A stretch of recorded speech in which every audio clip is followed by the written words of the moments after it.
Hello everyone, I'm Extra Cheesy 87 and this is our first bonus video for Trails of Cold Steel 4. Now you may be thinking, I thought you were gonna read a book in this video.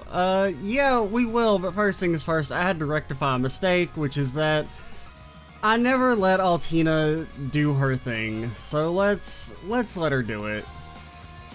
Come forth, Goliath Noah! If you don't, we've tried to put it into position so she can hit for almost as much damage as she could possibly do. That really wasn't as much as I would have expected, but you know what? Close enough. That's physical Altina for you. Maybe could do more, I don't know. The problem with Altina and Goliath is that she literally doesn't have enough mana to cast her ability by default. Her mana caps out at 777, so you have to equip some sort of quartz that gives her extra mana so that she can cast Goliath, which is just hilarious to me. But alright, we're going to read a book now. Actually, there is one other thing I want to do in this bonus video. We never saw Muse's S-Craft. I used it once and accidentally skipped it without thinking about the fact that it was new. So we can go do that as well, and then we'll read a book. There! Now's our chance. Okay. Go, Muse Power, Mighty Morphin, Muse Power. Where are you? Places, everyone. The curtain is drawn. Let the show begin. How'd she get so many guns? And now, the grand finale. Oh, that's pretty cool.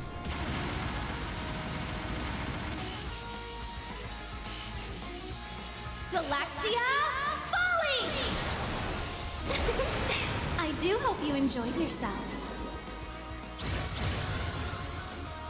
Yeah! You Deathblow? That's good. You really showed these level 55 monsters what for. A troublesome bee monster. It has a very thick stinger. Its stinger can instantly kill its prey. Yeah, alright. Something Erebony is a land of nightmares. So now the question is, where do we go to read our book? I didn't think this through. I promise we'll eventually get to the point of this video before an hour, maybe? Because, Ulster, you have your music now, right? This is just the save before we started the final dungeon. We got the Ulster music. Does the Ulster music work? It's either that or we check Parm. Because Parm, you don't have your soundtrack anymore. You just have like the SADS theme, which is also really good. And maybe even better than the normal Parm theme.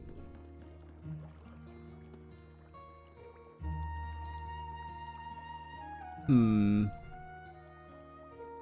we'll do half and half. Maybe we'll do half of the book with Parm music and half of the book with Ulster music. Yeah, that sounds like a compromise. Alright, let's fucking read this shit.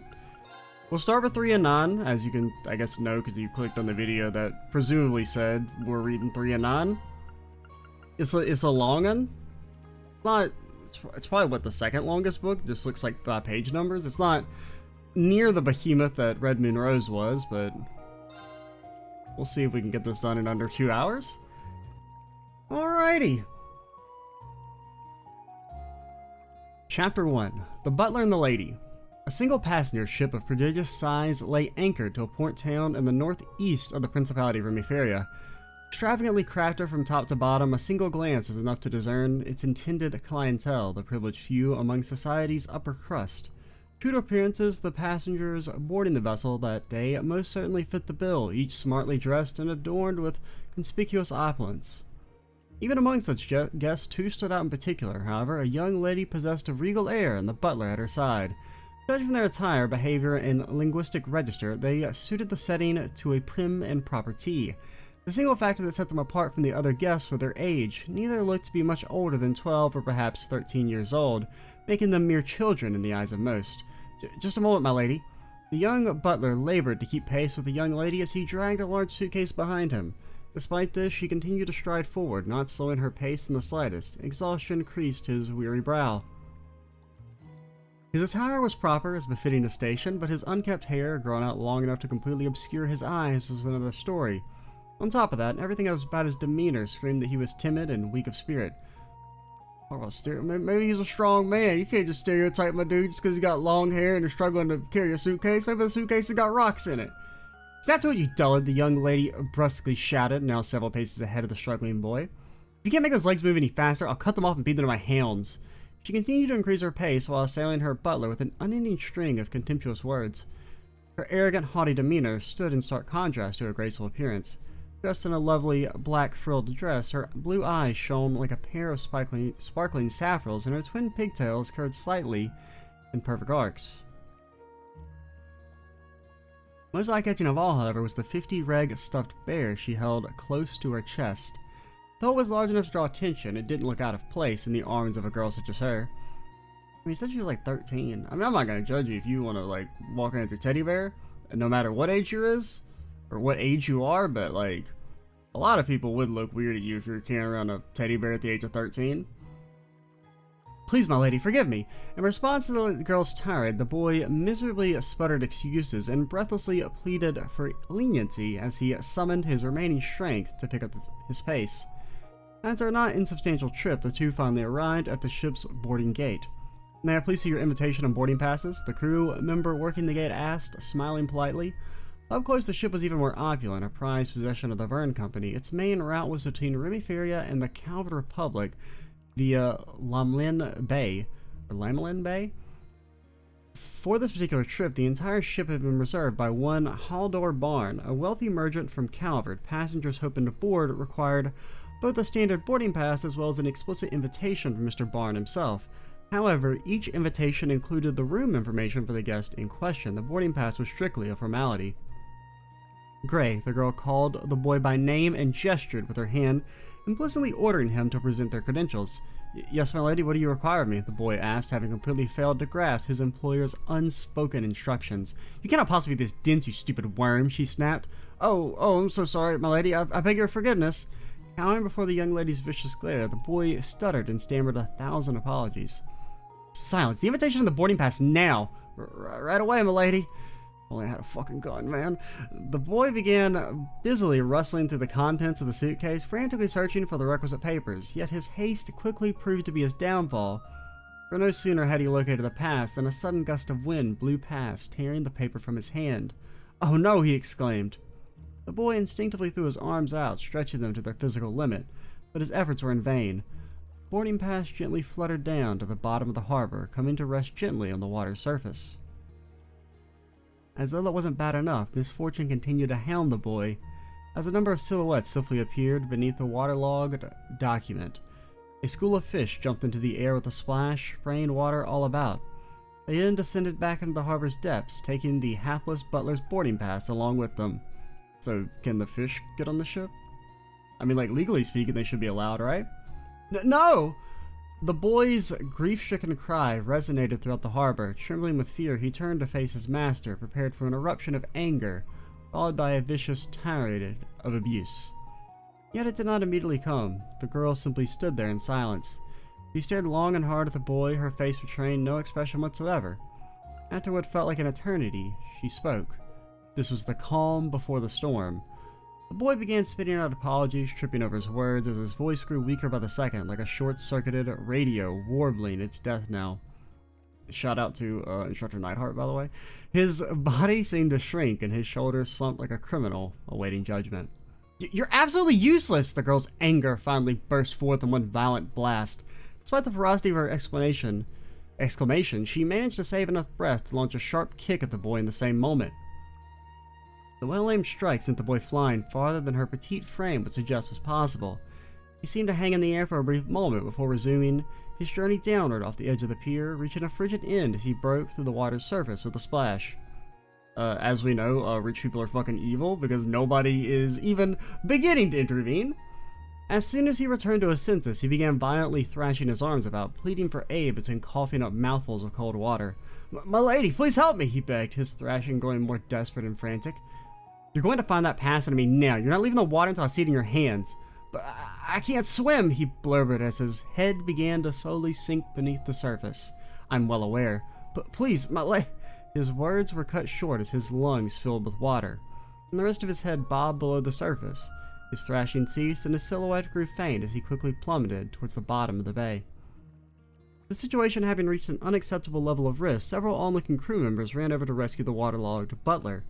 The moment the boy made it out of the bay, however, the still enraged girl tried to kick him right back in again. Can we fucking arrest this chick?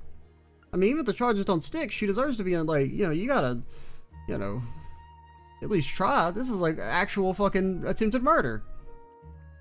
Miss, please, you must calm down. The crew member of the Great said, trying to pacify the young noble. How can I be calm about this? My father was unable to attend, so I'm here in his place. There are important business discussions taking place on the ship that I cannot afford to miss, and now thanks to a certain someone's rank and competence, this is exactly what's going to happen. The girl gave the boy a menacing glare so virulent it could have stripped the paint from the entire vessel. Tell me, Worm, how exactly are you going to take responsibility for me being unable to board? I don't know, dude, you don't fucking pay me above minimum wage. Fuck you, lady. Though the boy was still coughing and violently spewing water, his already pallid face managed to lose what little color remained in it upon hearing those words. Feeling pity for the boy, the gate attendant stepped in. Well, for the time being, may I see your invitation instead? The boy moved to comply with the request, but was stopped dead in his tracks by the girl's menacing scowl. She produced the invitation herself and roughly shoved it at the attendant. The attendant read over the paper and went through the list of names on the guest list. The invitation is for Baron Chris Reinhardt, who I can confirm is indeed on the guest list. Might I presume you two are his daughter and her attendant? You presume correctly. I am Baron Reinhardt's eldest daughter, Celia Reinhardt. The gate attendant made a respectful bow before continuing to speak. Then there will be no further concern yourself with the matter of the boarding pass, Miss Reinhardt. You may proceed. Oh, we may? Typically speaking, a decision of this nature required approval from a higher-ranking employee, but in this case, the gate attendant decided that swift action was the best way to provide a peaceful situation to a rapidly worsening situation at hand. And then you got this kid away from this fucking psychopath? I'm telling you, if this fucking book ends and it's like, the girl's misunderstood, you should feel bad for her. Fuck that! You can't have your character start off the story by attempting murder and then try and rehabilitate them. I'm sorry. At least not in this short of a time period. It seems as though you lived to ride another day, you useless worm. Count yourself lucky. The girl boarded the ship, still staring icy daggers at her butler. He dragged their luggage on after her, still wheezing and dripping wet from the events of the past few minutes. He effusively expressed his gratitude to the gate attendant as he passed, receiving a sympathetic smile and a few words of encouragement. And they called 911? Or whatever you have in Remiferia? Can the reindeer police come get this lady? Having finally boarded the ship, the two youths immediately headed to their room. Their pace was quick, as though they already knew the way, and not a single word was exchanged between them as they briskly walked down the halls. Once they arrived, they gave the room a quick yet thorough search, infiltration complete. The girl broke their silence, suddenly speaking in a sleepy drawl. Oh, okay, it's all fucking act. The girl broke their silence, suddenly speaking in a sleepy drawl. Her eyelids drooped and she let out a mighty yawn, not a trace remaining of the tense, high-handed young lady from a few moments ago. I'm beat, S. Think I'm gonna take a nap. She pushed her teddy plush bear on the bed and immediately launched herself after it. She dove under the covers with childlike exuberance befitting someone her age, perhaps even younger. In contrast to her whimsical new demeanor, the boy remained completely expressionless. Don't let your guard now. The real mission begins now. His voice was alarmingly calm and terse as he brushed aside his bangs, still wet from the frigid water of the harbor. His now visible eyes were cold and sharp. Beneath that, however, was the gleam of a hunter fixed on its prey. Each and every reg of his body exuded composure. The flustered, stammering butler from before was nothing but a memory, though the girl's transformation was strange. The boy's sudden shift in personality was nothing short of jarring. That really wasn't your best work out there, S. Far from it. She spoke nonchalantly, rolling around the bed as she critiqued the boy's performance. He remained silent for a moment before speaking, almost as though he agreed with her assessment, at least in part. It didn't affect the mission, but you overdid each and every reaction. It's not easy to match that up without seeming unnatural, you know? You came in up like that, made us stand out more than we needed to. Says the lady who tried to commit murder. Despite her words, the girl's half-hearted tone took the bite out of her criticisms. These were the duo's true personalities. The upper-class young lady and her bumbling butler making a spectacle at the boarding gate were simply elaborate pageantry and act. necessary for gaining entry to the ship and nothing more. Any other method of infiltration might have raised suspicion and endangered their mission, thus they chose to board under false identities. They had made clever use of the organization's info network beforehand, ascertaining which of the invitees would be unable to attend. Armed with this bit of intel, they created their personas. The invitations required for boarding were printed on high-quality paper, but ultimately differed only in name. Using the same layout for each invitation was the logical choice for a merchant looking to pinch a mirror whenever possible. Logical or not, that particular decision made the necessary forgery a walk in the park. The boarding pass, on the other hand, was a different story. The Verne Company was known to employ cutting-edge technology to prevent forgeries. Attempting to use a fake pass to board was an act accompanied by a considerable amount of risk. This is why the two engineered the dramatic performance that took place at the boarding gate. The boy dropping their boarding pass was, of course, an intentional act. Both the gust of wind and the timely group of fish were the result of a battle ornament the girl had kept hidden in her stuffed bear, a clever method she had used many times in the past to cast arts unnoticed. How the hell you make the fish do that? I don't remember getting a fish control quartz. Do they have those? You've been hiding those from me? All their hard work had paid off. The infiltration had gone exactly as planned, and it was yet another successful operation for the boy known as the Three of Swords and the girl known as the Nine of Swords in their life as professional assassins. To be continued. Alright, well, that's the end of the fucking thing. Also, 1 second, I gotta pause. Alright, we're back. Chapter 2, 3 and 9. At its scheduled time, the ship departed. As he watched the shoreline shrink into the distance, Three of Swords spoke in a cold, flat voice. Target presence confirmed. We pinpointed enemy positioning. Is our route prepared? Yep, we're good to go. The young girl known as Nine of Swords stood behind the boy, answering in a relaxed drawl, the polar opposite of her partner's icy tone. Having been dispatched by the organization, the two laid the groundwork for their mission, the assassination of the man responsible for this voyage, the wealthy merchant Haldor Barn. The organization was not particular about how they dealt with their targets. Whether in swift silence or via raucous violence, their only real concern was making sure they did not draw the attention of the Bracer Guild or the local police. As a hard rule, 3 and 9 would always select the most efficient method available to them. In this case, their mission was to prevent the ship from arriving in Calvard with Haldor still alive on it. Haldor had strong ties with Heiyu, a sizable criminal organization in the Republic. Should he safely make it to his destination and take refuge under their protection, his extraction and subsequent elimination would prove an exceptionally difficult task. Aside from the engineering of the ship had 3 main floors. The lowest housed a considerable number of general passengers.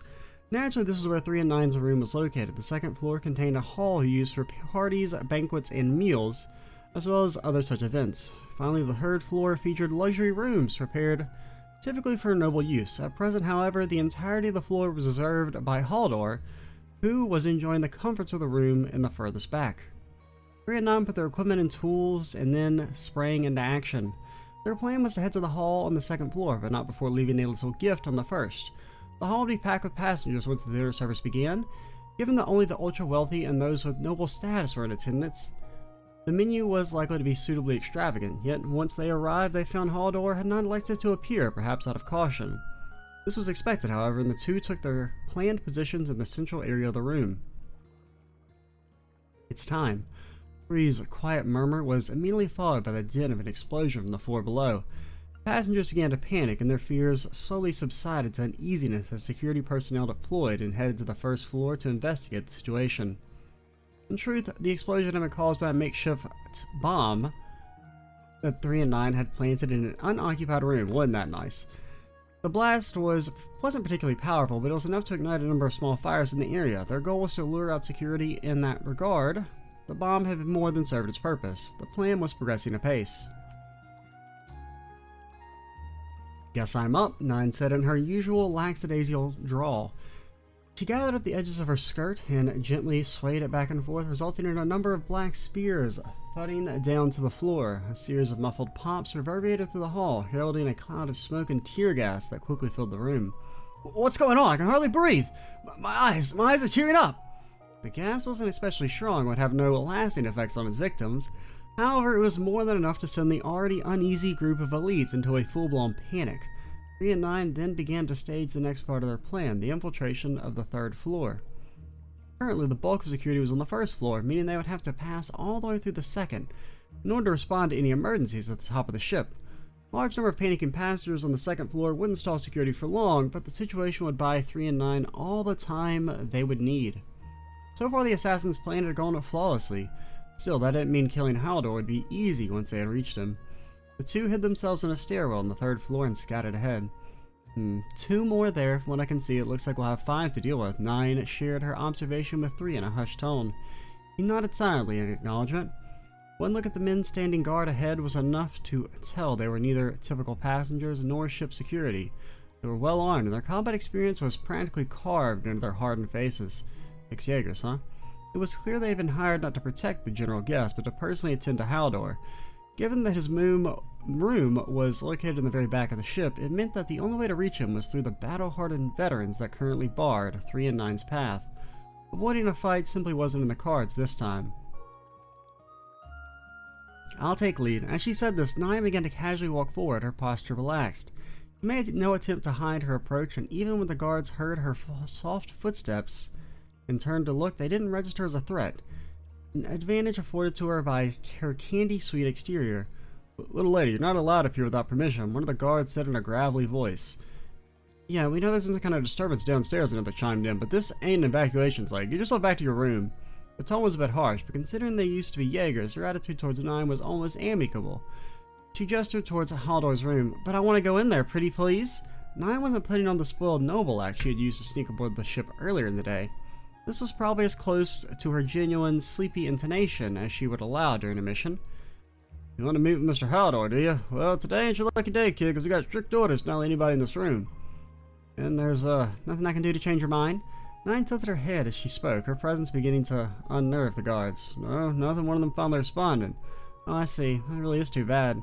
Despite her words, 9 didn't seem especially disappointed by the response. Taking her plush bear in hand, she suddenly thrust it out in front of her. There was a flash of silver and a loud flip, followed by the sound of 2 of the guards collapsing to the ground. Their necks had been pierced by 2 needles, which had been tipped in poison, a specialty of 9 and her mainstay in combat. Originally hidden within the bear, the needles could be used to quickly disperse various types of poison throughout a target's body when thrown at a vital point. 9 would typically carry up to 10 types of poison, each suitable for a different situation. Depending on the circumstances, she would even use poison-free needles on occasion. This time, 9 had struck the 2 bodyguards with a neurotoxin that robbed the body of its ability to move freely. While not strong enough to kill, it was definitely enough to immobilize someone of a substantial size for a good while. What the? Having sensed something amiss, one of the dangerous needle. The remaining bodyguards down the hallway turned to see what was happening.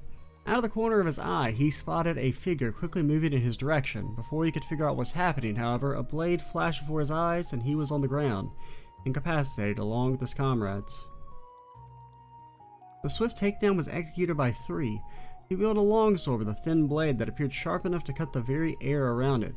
Its construction resembled that of traditional Eastern swords, albeit with a straight blade instead of a typical curved one.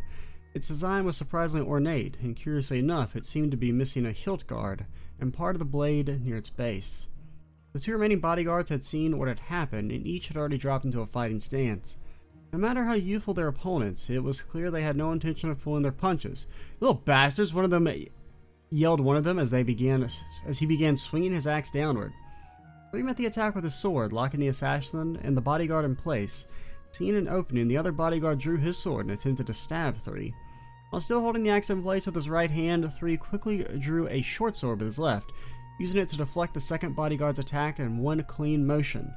The short sword resembled the long sword in nearly all aspects but length. Unlike the long sword, it had a hilt guard. However, it seemed incomplete somehow, as though it was missing a piece. It was much less of an offensive weapon than the longsword, being used mainly for defense. Despite his best efforts to fend off the attackers, it seemed as though 3 would quickly be overpowered. Even for him, it was difficult to hold back the weight of an attack from a grown man with only his right hand. Sensing that he needed to do something quickly, 3 intentionally stopped pushing back on the axe, deflecting it harmlessly to the side. With his remaining strength, he whipped around to face a staggering assailant and plunged his short sword deep into his torso. The other bodyguard quickly launched a flurry of attacks, but 3 pushed the critically wounded axe wielder into his comrade. The sword-wielding bodyguard was momentarily taken off guard, and 3 capitalized on the opening, cutting him down with both swords. Right, that should be 3 turned to notify 9 that the guards had all been dispatched, but as he did, he saw the door to the VIP room open behind her. Out stepped another ex-Jaeger, weapon drawn, his sights set on attacking the defenseless 9 while her guard was down. Too much space separated them for 3 to warn 9 in time. He pushed off his back heel with all his might, but stopped his dash a split second later, as did the final bodyguard. 9, you're pretty sharp. I was wondering how long it took you to catch on. 9 turned lazily on her heel and cast a derisive glance over her shoulder.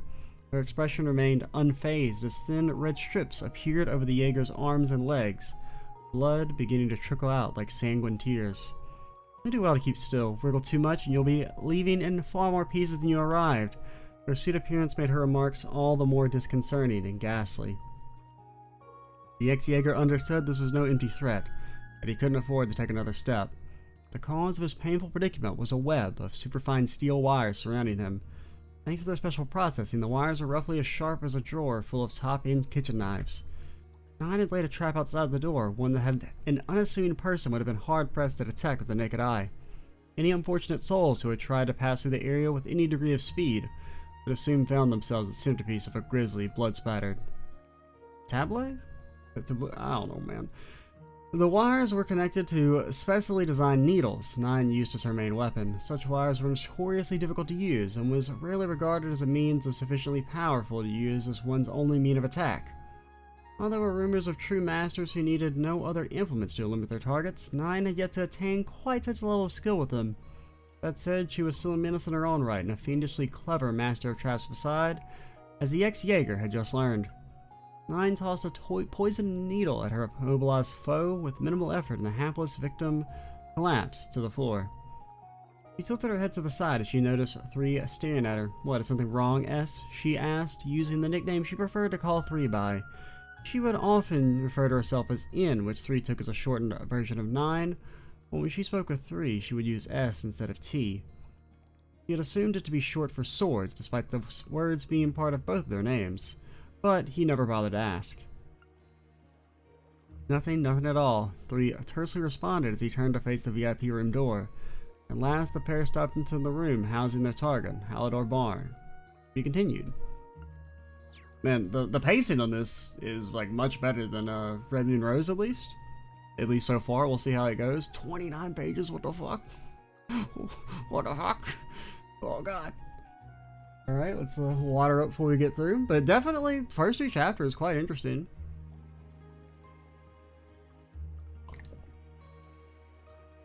I'm kind of thinking, that it's they're supposed to be members of the organization that Sharon was part of, right? Before she joined Ouroboros. I mean, even like, the needles and wires and everything are supposed to clearly evoke her. I don't think it's gonna end up being that it's supposed to be like a young Sharon or anything like that. I think it's just they're supposed to be part of the same organization, but we'll see.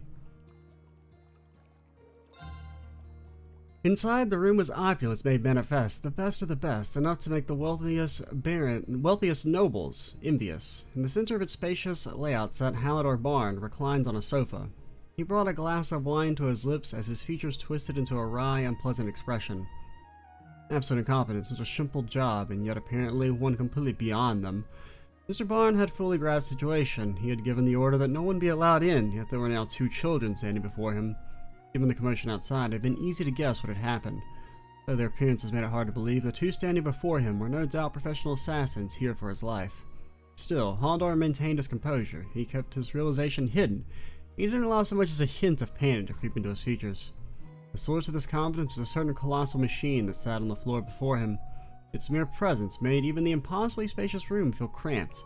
It towered over 2 arc in height, with 6 spider-like legs protruding from its body. His humanoid upper half stood erect with 4 menacing arms stretching out from it. The entire machine emitted an eerie glow, making for a most intimidating sight to behold. "Wowee, that's a big one," 9 remarked, glancing up at it. "An archaism," 3 exclaimed, immediately shifting to a battle stance. "The beauty is a new favorite of mine. A rather fruitful find at a recent back alley auction I happened to attend, and it wasn't cheap, let me tell you. But no, I didn't stop there. I'm a man who doesn't do things by half measures. I paid a princely sum to have it outfitted with the most cutting-edge technology available, the radio. Mere well spent in my opinion. I dare say it has enough firepower to easily whip out a platoon of soldiers if it wanted to. In fact, it'd be mere child's play. Barely able to contain his smug grin, Haldor looked like a boastful child showing off his expensive toy at school. So the bums outside were just bouncers then, and this monstrosity is what's actually to protect you three deduced. Ah, a sharp one. That's precisely correct, Haldor said gleefully. As long as I have on my side, my safety here is guaranteed, and once I make it to the Republic, I'll be untouchable. He let out a long laugh, his voice rising higher and higher, echoing endlessly throughout the gaudy chamber. Shockingly stupid. He really is an idiot, huh? The duo's comments weren't born from simple overconfidence. Even if they did somehow fail in their mission, and even if Haldor really did somehow manage to make it to Heyu territory, he had already been marked for death by the organization, and they would pursue him to the bitter end, to the last man. He had zero chance of survival. Attack! At Haldor's order, the Archaism lurched into action.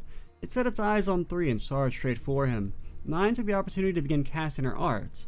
While her partner specialized in close-quarters combat, he was a force to be reckoned with when it came to orbital arts. As she began to charge, however, one of the Archaism's arms rapidly folded out into a gun, the muzzle pointed in 9's direction. Without delay, it sprayed a hail of bullets at her. Whoa! 9 evaded the gunfire by a hair's breadth, but was forced to abandon casting in her art. Confirmed not total. The Archaism focused its attention back on 3, who was busy fending off its melee attacks with his longsword.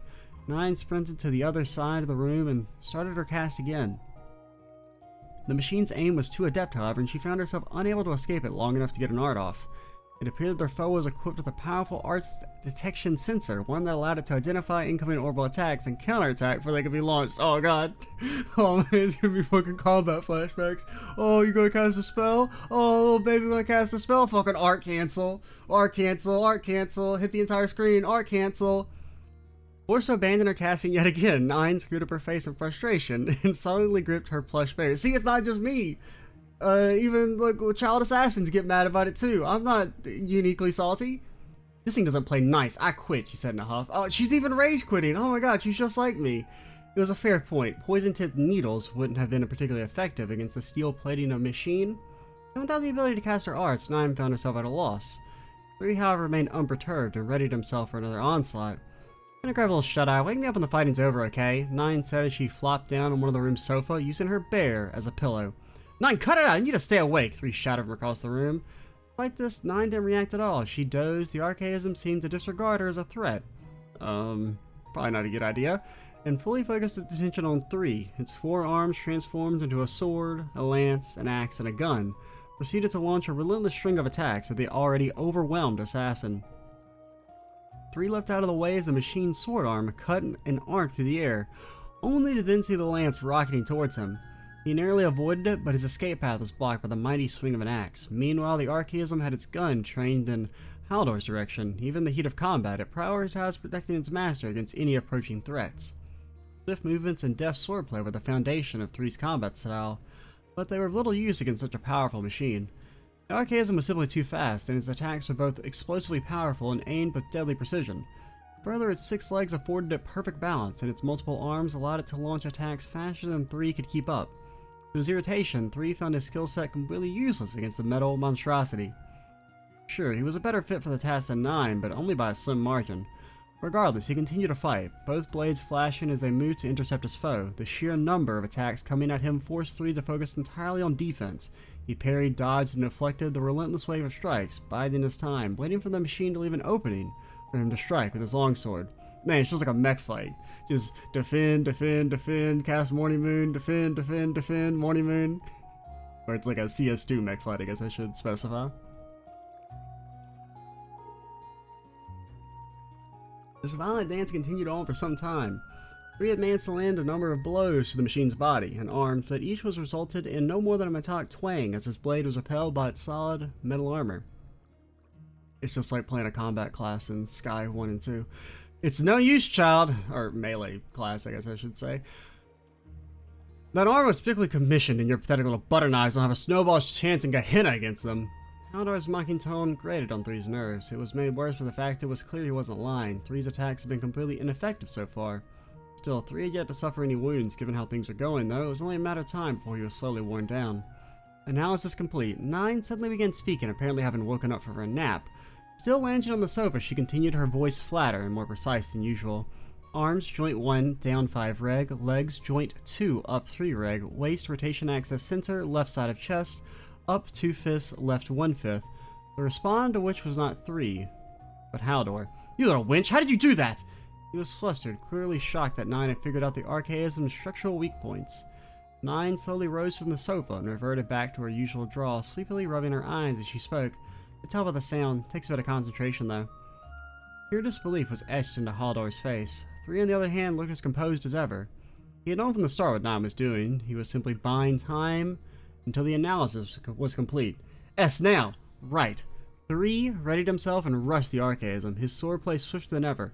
A veritable tornado of slashes and stabs. Each of his attacks hit upon one of the weak points that 9 had pointed out. He suddenly switched to his short sword and performed the same volley of attacks, hitting each point at a second time, but the result was the same as before. Nothing save the same high-pitched metallic sound that rang out with each hit. It didn't appear the archaism had been damaged in the slightest. Haldor was beside himself with laughter, relishing watching the young assassin struggle. What a joke! You can swing those little swords of yours till the palms come home, but you're never getting through that armor. All part of the process. Letting this simple reply linger in the air, 3 lined up his short sword with the empty section in the base of his longsword. The 2 blades locked into place, becoming a single weapon, their sharp edges lining up perfectly. At first glance, it would have been difficult to tell the 2 were ever anything other than a single sword. Haldor watched the process with interest and then burst into mocking laughter a moment later. Proud of your little pocket knife, little boy. Do you honestly think that'll be your ticket to victory? Truth be told, even in its combined state, the reach of 3's sword hadn't improved any. Nor was the weapon sharper or faster. The slightly increased weight of the blade may have provided some increase in power, but certainly not enough to break through the archaism's thick armor. Given the opponent at hand, the weapon truly seemed little better than a toy. 3 chose to remain silent and let his weapon do the talking. He swung out at the weak point on the archaism's leg, the same spot he had targeted before. This time, however, the strike was followed by a loud explosion. The archaism's leg flew across the room.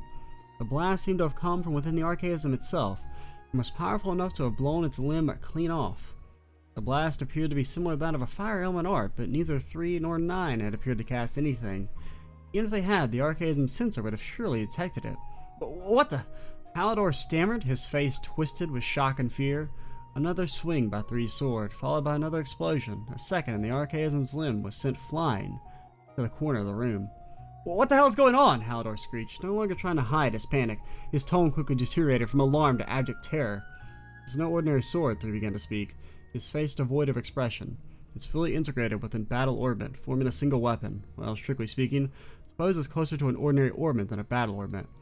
As he spoke, he continued his attack, his swordplay not pausing for even a second. Normal with a single function, a controlled explosion on points I designate. However, its activation requires each blade to have separately made contact with the intended target area. You can think of the marks as targeting coordinates, essentially.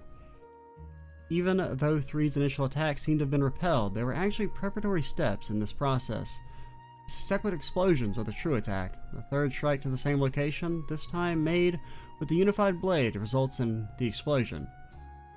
That's pretty cool. The location and time specifications were complicated, as with the use of the specialized orbit in conjunction with the automated processing. The end result was an instantaneous cast time, however. If the wielder was skilled enough, they'd be able to launch powerful arts attacks without the need of any charge-up period. It was in this ability that the true value of 3's weapons lay. But having suffered an enormous amount of damage from the rapid art strikes unleashed on it, the archaism began throwing sparks in all directions. It began to dawn on Haldor that victory was no longer an option for him, and he began desperately looking for a means to escape. So stop fighting and get me out of here now! He ordered the archaism in a shrill yell. Reacting to its new orders, the machine quickly rotated its torso and began moving towards him. I don't think so, a lazy voice called out from across the room. During the commotion, its remaining spider-like legs had been bound with a complex web of steel wire, rendering it immobile. This is the end.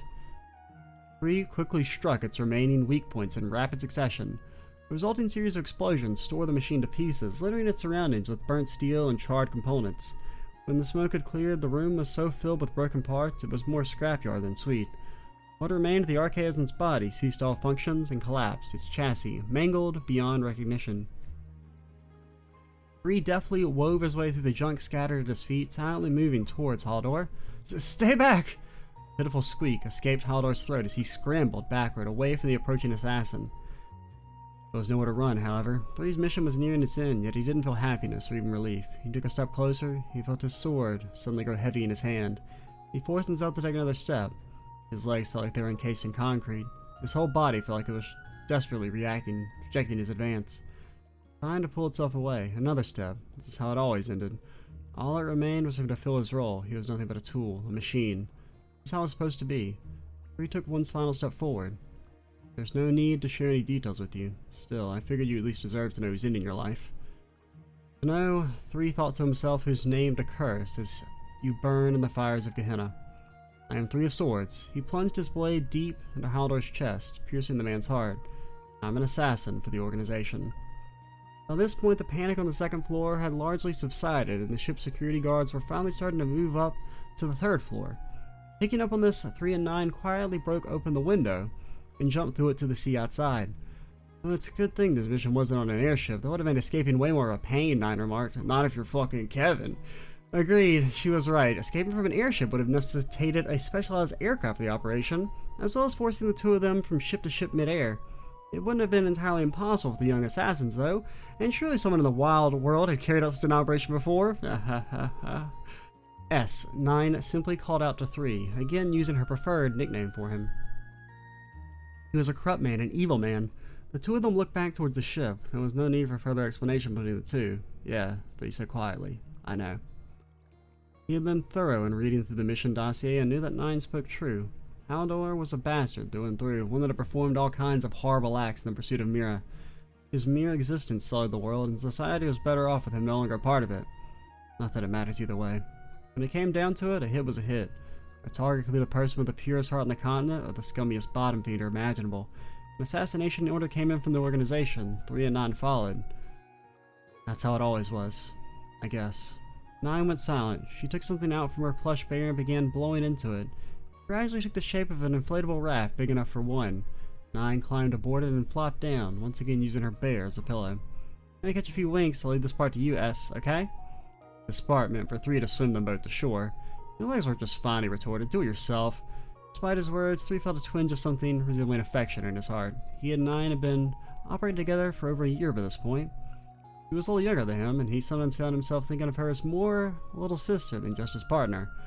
Their natural rapport aside, she was also someone he could rely on during their missions.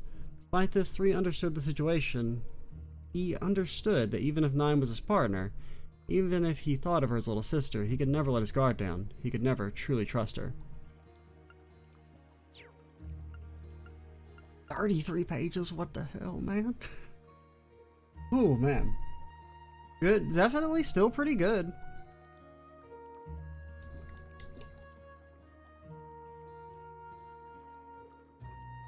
Oh, man. Alrighty. Chapter 4. 3 of Swords. They haunt me relentlessly.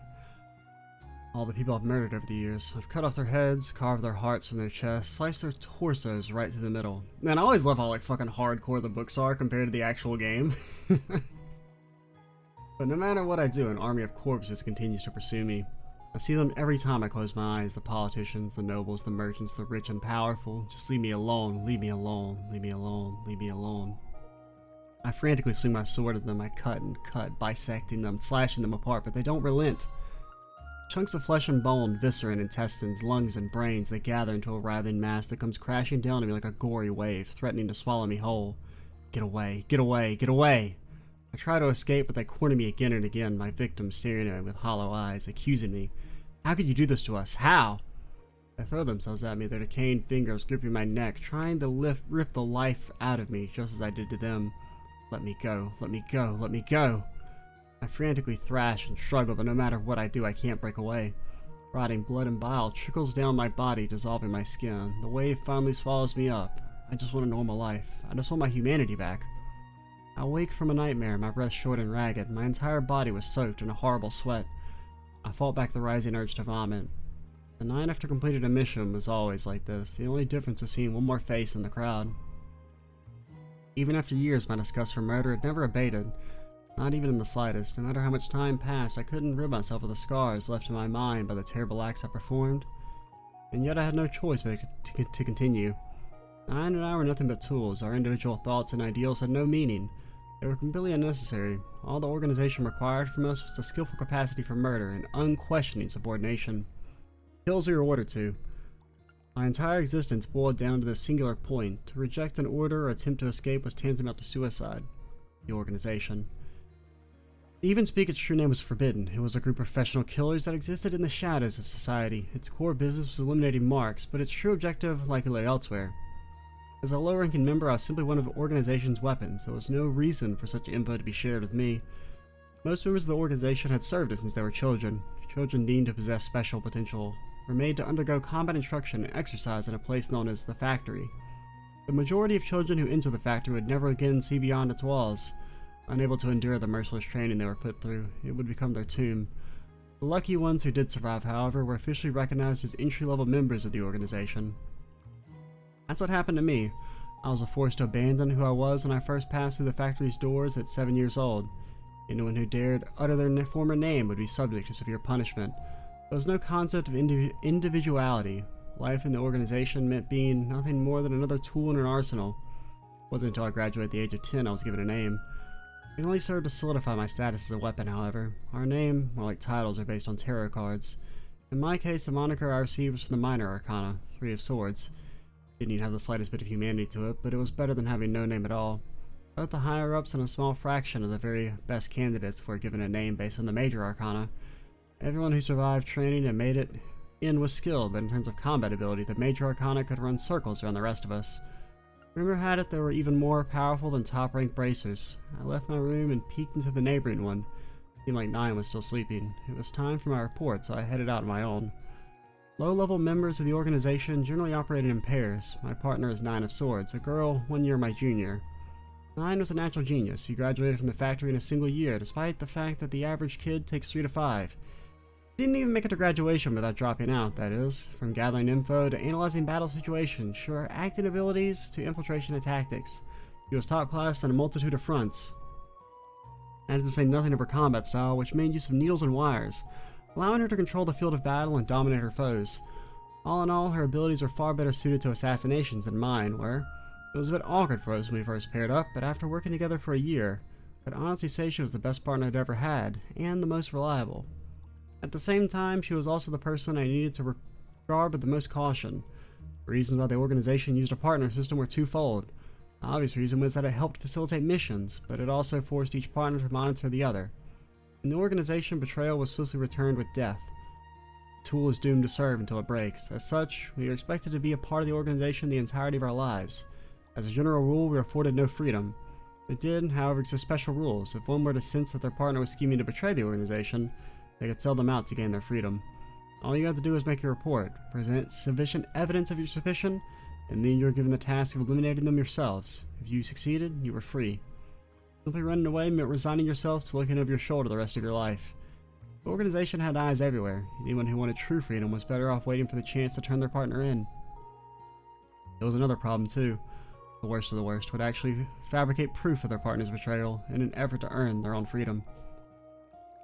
Thus, the person you needed to regard most cautiously was not an enemy you'd face on any mission, but the partner who was always at your side.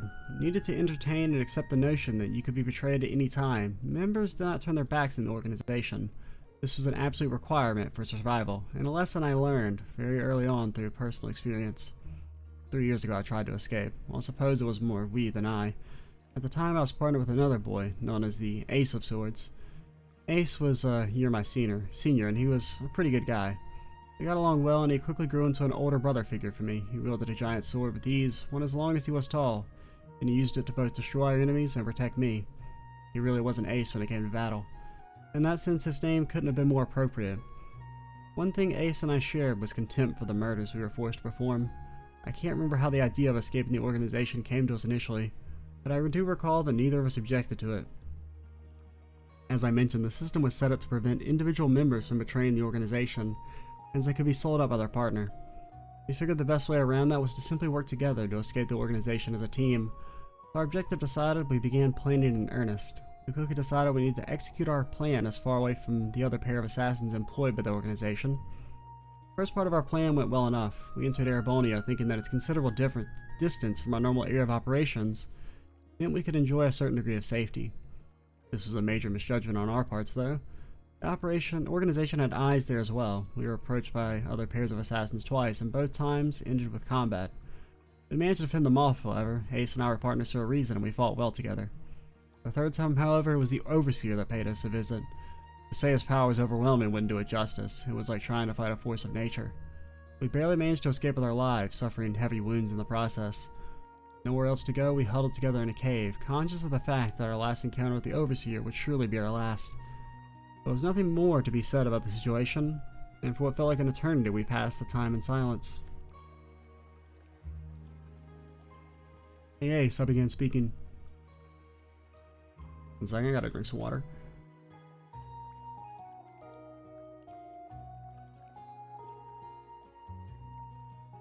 I got like a knot in my throat. Alrighty. Hey Ace, I began speaking, believing it would be the last conversation we'd ever have. What's up, buddy? I just wanted to say that, all things considered, I think everything could have went a lot worse. What's that supposed to mean? He struggled through the pain to force out a smirk at my comment. Don't get me wrong, I have plenty of regrets, but still. Ace waited in silence for me to continue. Being by your side all this time, well, it's made my life so much better, Ace, and it's... even if we're fated to meet our deaths here, it's a million times better than spending a lifetime as just another tool. Fire flickered, our shadows danced on the cave wall. Finally, Ace broke the silence, his voice a mere whisper. Thanks for everything, man. You too, Ace. Thank you. I had said what I needed to say. I felt that if our opponent were to arrive at that very moment, I'd at least be able to give my whole soul to the battle. But then, that's how you feel, Ace started. Suddenly the ambiance in the cave completely shifted, like some horrible hallucination. Ace's icy voice pierced through me, chilling me to the bone. Then die, buddy. Die for me. My first reaction was like confusion. I actually interpreted it as a clumsy way of saying that we would face our deaths together. I turned to face him just to clarify, and what I saw next was Ace's massive sword beating down towards my head. I immediately dodged his strike, and the ground where I'd been laying only a moment ago had been shattered into rubble. Ace, what are you doing? I cried out. Can't figure it out on your own. Have you forgotten the final rule of those who betray the organization? Final rule. I hadn't forgotten it. I simply hadn't given it much thought. It seemed irrelevant to our situation, but everything clicked into place then. When two partners betrayed the organization, the only way for one of them to gain its forgiveness was to kill their partner and present the organization with their corpse. The idea behind this rule was to force escapees into a sense of desperation, and then push them into killing each other, taking care of the problem so the organization didn't have to. So I'm absolutely shocked. This is precisely what Ace was trying to do. I understood what was happening, but all I could do was ask why, over and over. Ace, why? Why are you doing this? You know, buddy, becoming partners with you was the only bit of luck I've had in this whole goddess damn life. I really did want to be free together, to get our humanity back together. Then why are you... Because I need to survive, he said, his voice dripping with desperation. I can't die like this. Screaming wildly, Ace swung his sword at me again. The same sword that had been used to save my life more times than I could count was now being used in an attempt to end it. Just die, he screamed. I tried to scream back, but the horrible knot in my stomach and the storm of emotions in my heart ensured that the only thing that came out of my mouth was a meaningless warble as I met a sword of my own. Engulfed in despair, I surrendered control to my instincts and engaged this enemy in combat as I would any other. I don't clearly remember what happened from there. All I know is I was overtaken by rage and sadness and became a slashing, screaming monster. I was finally brought to my senses by the sound of Ace's body collapsing to the ground. And that's how I managed to survive, how I won back my position as one of the organization's tools.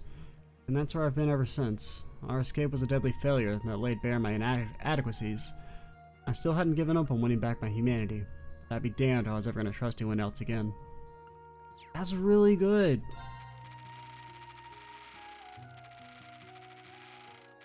Like that's a really good piece of like backstory to kind of help with the story here. That's like, man, I wish every character, I mean, it may be a little too long for like every character, but like this is kind of more how I wish character backstories were done. You know, in a first person perspective like this, where you kind of get to actually get a better sense of the events themselves rather than just, you know, a very stripped down, you know, the character, if they just describe how they ran away with their their partner ended up trying to kill them, and then they had to kill their partner before they went back to the organization. Like, the actual drawing it out and going into detail makes it much more impactful.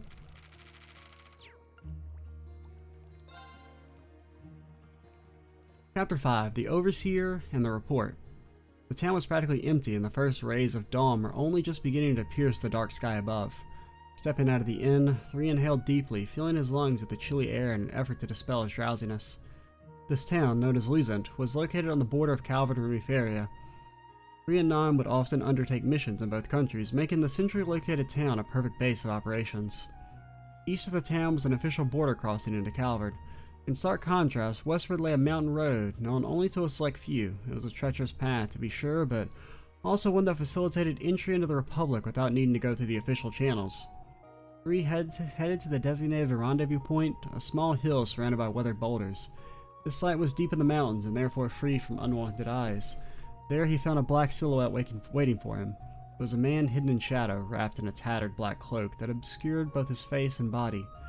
Despite his bedraggled appearance, his presence had an insurmountable weight to it, instilling a primal sort of fear into any who laid eyes on him.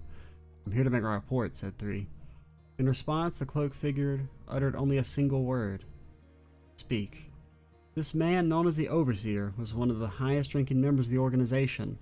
He was given the name of Emperor from the Major Arcana, but those who served under him referred to him simply as the Overseer. As his title suggests, he watched over 3 and the rest of the organization's tools.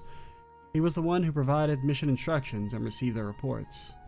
3 relayed the details of the Haldor mission to the Overseer, and as he finished, the man spoke again. "Next. Right, regarding 9 of Swords." As part of their debriefing, every member was required to report on their partner's activities. Each of the pair would separately describe what they did and what they observed their partner doing. Even the slightest discrepancy between the pair's reports was regarded with suspicion. The objective behind this requirement was to instill them with fear that any plot they may hatch to betray the organization would simply make its way to the ears of their superiors. "That is all," 3 said, as he finished his report. "Very well," the Overseer said. "You will be contacted with instructions for your next mission once they are ready." "Understood." 3 turned to head back to town, but as he did, the Overseer spoke again. Little more than a whisper. It was delivered with a weight that froze 3 in his tracks. "Stop." 3 slowly turned around to face the Overseer. As always, his dark hood completely covered his face. "It's been 3 years now. You haven't been making any more plans, have you?" 3 felt a sudden chill shoot down his spine. The Overseer's suffocating gaze was laced with a powerful malice. There was no need for 3 to ask for clarification. He knew the Overseer was talking about his escaped attempt 3 years prior. The Emperor had personally conducted many of the organization's purges of runaway members. As their very lives became threatened, many lower-ranking members would find themselves overwhelmed by fear, rendering them powerless for the merciless Emperor. Thus, even within the organization, a cruel place in its own right, the Emperor had earned himself a reputation for his savagery. He was also the very same man who had tracked down 3 and Ace during their escape attempts. Had he already picked up on 3's new plan to escape? No, 3 found the thought absurd. He had taken every step with the utmost care and prudence. Further, if the Emperor had obtained some proof of 3's wrongdoing, the young assassin would already be dead. This was a test. If 3 wavered here, even in the slightest, it would mean his end. I would never again attempt something so foolish. I am a tool of the organization, nothing more. Sole purpose is to take the lives of the targets. The way he cast his eyes, his calculated and practiced manner of speech, his natural breathing patterns, they had pulled it off to perfection. Silence hung heavy in the air between them for a moment. Finally, the Emperor spoke. I do hope that is the case. The murderous presence faded from the air, as did the tension that had been building up in 3's chest. There are certain expectations right on your shoulders, the Emperor said. I will fully devote myself to meeting them, 3 said, in the same practiced tone. He moved once more to return to town, and was not stopped this time. He bought it. Back at his inn room, 3 let out a sigh of relief as he collapsed into his bed. Nothing had really happened during his exchange with the Overseer, but nonetheless he felt completely drained. Without exception, each interaction he had with the Overseer was psychologically exhausting. This was to be expected, however, as he was indeed hiding his true intentions from the organization. In truth, 3 had been planning a second escape attempt. The past 3 years have been grueling, but did nothing to quash his fervent desire for freedom. If anything, his resolve to reclaim his humanity had only grown stronger by the day. However, each day also saw his blood-drenched hands growing yet heavier with sin. He was a mere tool, human in physical form only. What few shreds of humanity still remained in his heart, he feared would be forever lost before much longer. Each new day that dawned could be the day that he finally slipped away into being little more than a device, one whose only function was assassination. Put simply, a cold-hearted monster. That was a terrifying future he dreaded above all else. I absolutely need to succeed this time. I need to get out. His plan had two requirements he absolutely needed to be met in order to succeed. First off, he needed to avoid a direct confrontation with the Overseer. Second, Nine could not find out about his plan. Regardless of their partnership, he had to be careful to avoid even giving the impression that he longed for freedom. Of course, this meant that 3 would be forced to abandon Nine, someone who had fallen at his side through countless battles. The girl, who was even younger than he was, but for all her genius, there seemed to be something off about her. Nonetheless, whenever 3 thought about the moment he would pull the trigger and finally put his plan in motion, he always felt a strange sensation welling up inside of him. Strangely enough, it was a desperate urge to fill her in. There were a number of times when 3 had tried, actually. Before he could even get the first word out, however, memories of Ace's sword speeding down towards him would flash through his mind. In the end, he always remained silent. I can't take this anymore. I can't let my scars define me. I know what I have to do. There's no other way. 3 shook off the thoughts plaguing him and returned his focus to preparing for his escape. The only person I can trust is myself. The rest of the day went by quickly, and before long, dust began to settle in that town. The day saw 3's diligence pay off at last. His final preparations had gone as smoothly as he could have hoped for. The time had finally arrived. He would set his plan into motion that night. Once 9 fell asleep, he would leave town via the mountain road. Once in Calvert, he would begin traveling by car. He had already arranged for a rental to take him up north to a certain city.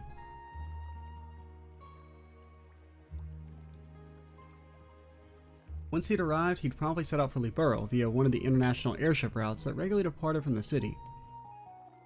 He had yet to decide what to do after that point. He could stay a night or two in Liberl or perhaps head over to Le Mans. In any case, he needed to get as far away from his current location as possible. He may have been in the lowest rung of the organization and had little idea what went on among its upper echelons. He was determined to show them what he was capable of, by casting off the shackles they had bound him with. Call, I'm a bird.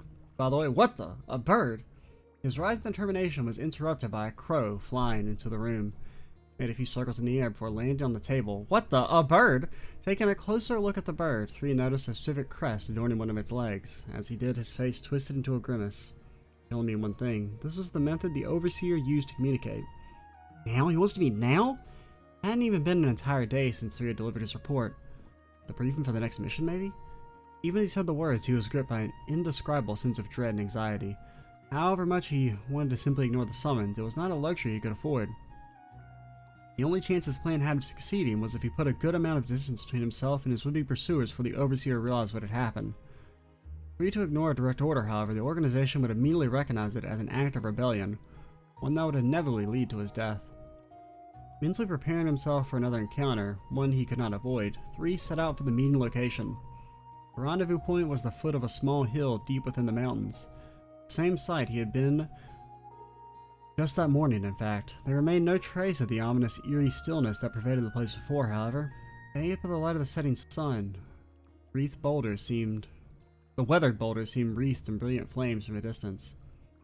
We arrived to find 2 figures already waiting for him. First was the Overseer, draped in that same tattered robe as usual.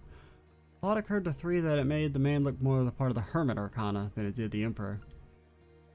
At the man's side stood a young girl carrying a large stuffed bear. 9. Her attire was more or less the same as that she had worn on the Haldor mission, with a few alterations to make her more functional and mobile. Her presence there did not call any alarm. For 3, after all, they had just been called to be briefed on the next mission. It was only natural she would be summoned as well. Something felt different, however. 3 couldn't put his finger on why, but anxiety began gripping his chest. "You've arrived," the Overseer said as 3 approached. "Yes, what is my task?" The initial exchange was the same as it always was. What happened afterward, however, was decidedly not. "Make your appeal." My appeal?" 3 said slowly, the anxiety in his chest rising. "I have received a report of your treachery from 9 of Swords." I don't... 3 stammered. He was at an utter loss for words. He had calculated each and every outcome that could potentially happen, going over the steps in his head time and time again. The absolute worst possible one was now playing out right before his eyes. A wave of despair washed over him. Could this really be happening again? Had 9 betrayed him just like Ace? It wasn't possible, 3 thought. He hadn't told her a thing. He knew their relationship was strictly professional, and he could not under any circumstances trust her. That was how partnerships in the organization worked. How could she have known? It didn't make any sense. There's been some kind of mistake. 3 attempted to defend himself, knowing full well it was a futile endeavor.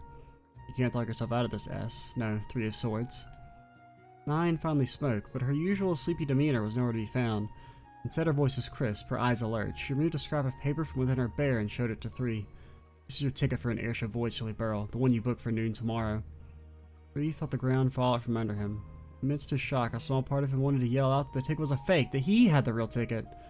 But to do so would be tantamount to suicide. 9 continued speaking as though directly responding to 3's unspoken questions. The ticket you have in your possession is counterfeit. I sought out the genuine one while you weren't paying attention.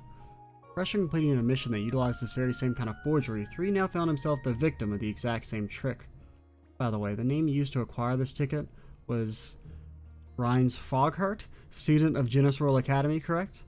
9 continued. That's the same name you used for your false ID on one of the missions last year. That would mean you've been planning this for quite some time, wouldn't it? Despite the immediate threat to his life, 3 couldn't help but admire 9's genius, strangely enough. 3 decided he wouldn't even try and come up with an excuse. 9 had clearly seen right through his plan. She'd seen right into his mind, really. There was just one part he didn't understand. Even if it was her duty to sell him out like this, even if she was a genius, he had been so cautious and prudent in every step of his plan. It had all been laid bare, seemingly without a trace of effort. How the hell had this happened? I take that expression to mean you're trying to puzzle out how your entire plan was exposed, 9 said. A slight smile playing on the corner of her lips. It was clear to 3 that she was toying with him, mocking him. You do I've been watching the whole time. We're partners, right? You're my only target right from day one.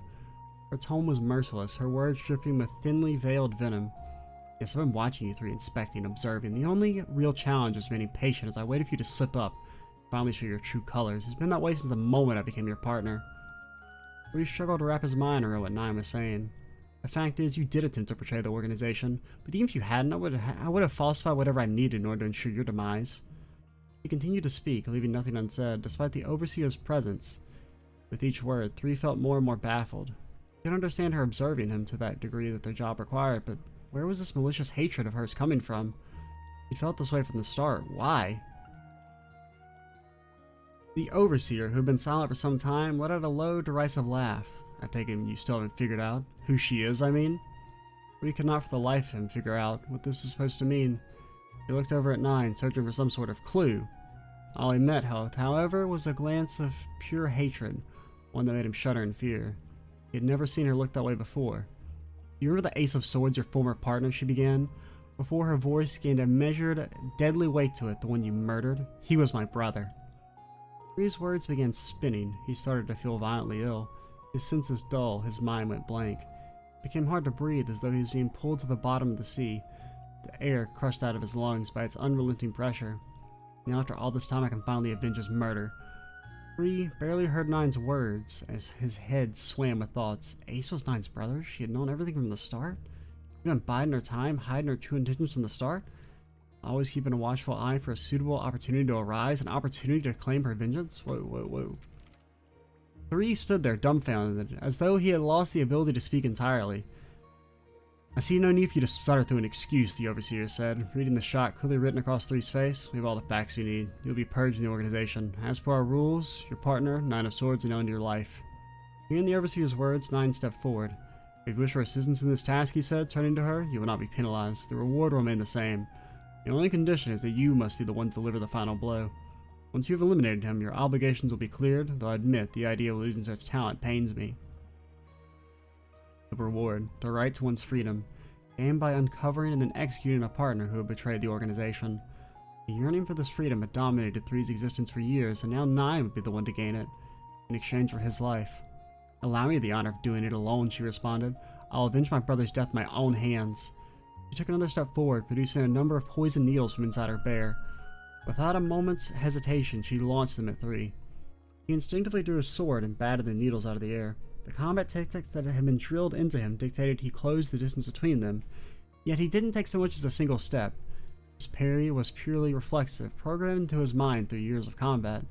He had no intention of truly fighting back. Perhaps it was partially because he didn't want to hurt her. More than anything, however, it was because he knew there was no point in resisting. Even if he did manage to beat 9, he would need to take on the Emperor afterwards, and he knew that he had no chance of winning that battle.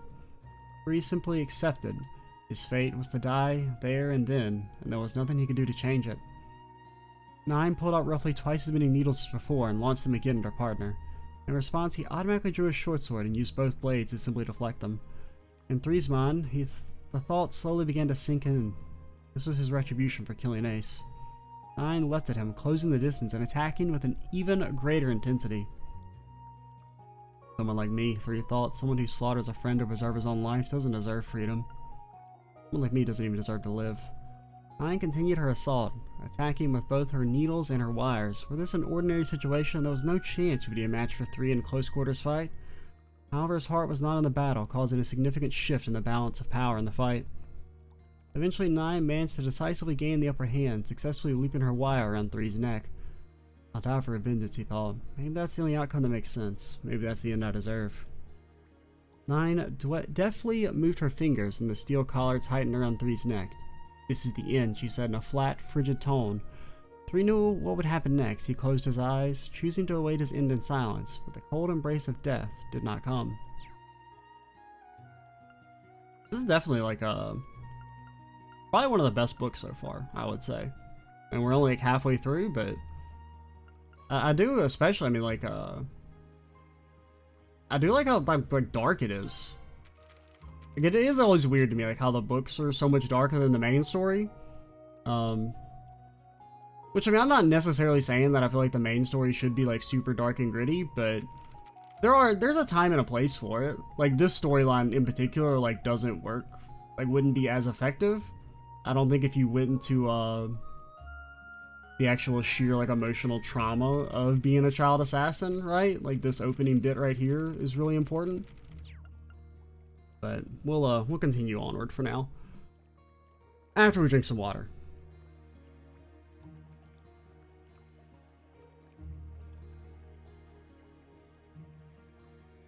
Also, we're kind of on pace for this to be as long as Red Moon Rose. Which is weird, because wasn't Red Moon Rose like 14 chapters or something? Crazy like that? I think it was like 2.5 hours, and we're already like over an hour, and we're just now halfway through.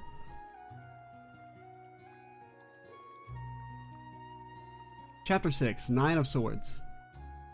My mother died soon after I was born. From that point, it was just me, my older brother, and our dad. As far back as I can remember, my dad was a monster. He took the mirror Mom left us and used it entirely for himself, spending each day drinking it away. He made no effort to put it in good use, to do anything that might help our family. And when he was in a bad mood, the little safe haven we had was violently wrested away. My brother acted more like a parent to me than my dad ever did. Whether at home or out somewhere else, he always protected me. I really hated that house, but I always felt like it was bearable when he was there by my side. Those days didn't last for long, however. I was still quite young when the household ran out of money and Dad decided to put us to work. There weren't many options for a child to earn much mira, though, and even between my brother and I, our income barely made a scratch in the mounting debt. One day my brother vanished and Dad announced he had let him spread his wings. In other words, he abandoned him. It was at that point that I stopped thinking of that monster as my family. Even in such an awful situation, I still held on to the idea that my brother would come back to me one day. That meant my only option was to stay there until he did. 3 long years later, I finally received a letter from him. He wrote that he was in a miserable place, that he was managing to stay alive. I was able to send him a reply via the same method, thrilled to have a connection with him once again.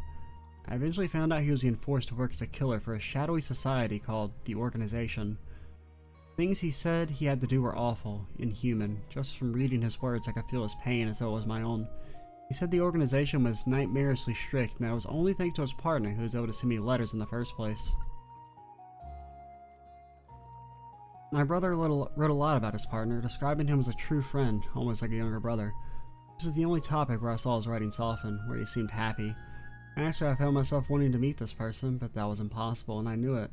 I couldn't even meet with my own sibling, let alone his partner in some secret assassin cabal. We continued exchanging letters like this for some time, but even that came to an end. The household ran out of mira again, and I knew what was coming. I could tell it would soon be my turn to leave. I wrote my brother, telling him as much, and he wrote back telling me that he and his partner had decided to escape the organization. I could sense from his words just how resolved he was to do it.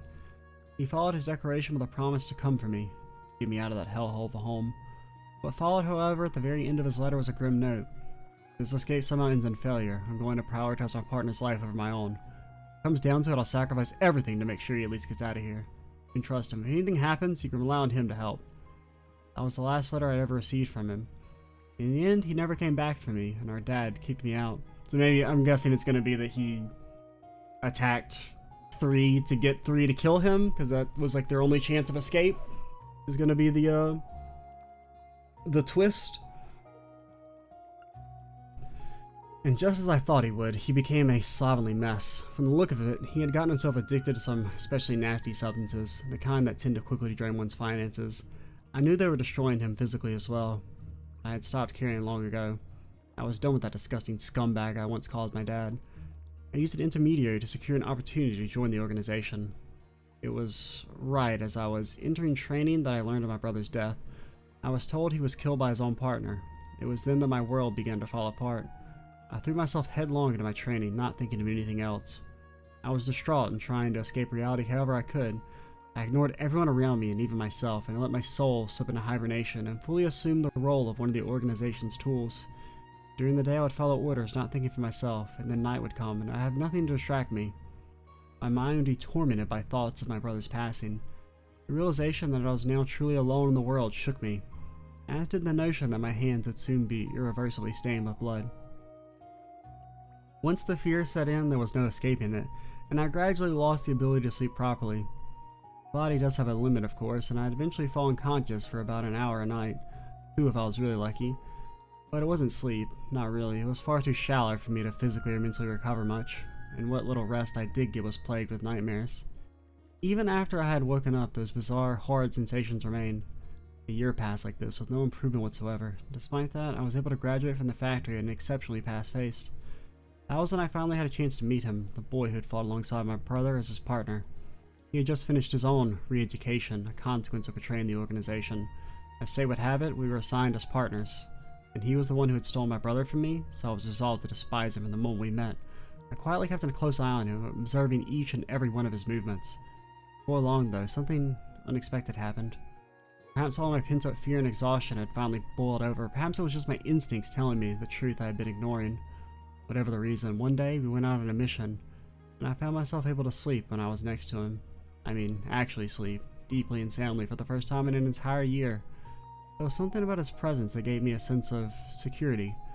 It wasn't unlike how I remembered feeling being next to my brother, strangely enough. When I woke up from this much-needed rest, so many things came rushing back. Suddenly, without warning, I found myself bawling, and as those tears came pouring out, the chains that had been sealed around my heart slowly began to loosen. I started feeling human again. I could feel my emotions for the first time what felt like an eternity. As soon as he saw me crying, the boy quickly came over to console me, but that just made me sob harder. I quickly discovered my new partner really was the person my brother wrote so fondly about.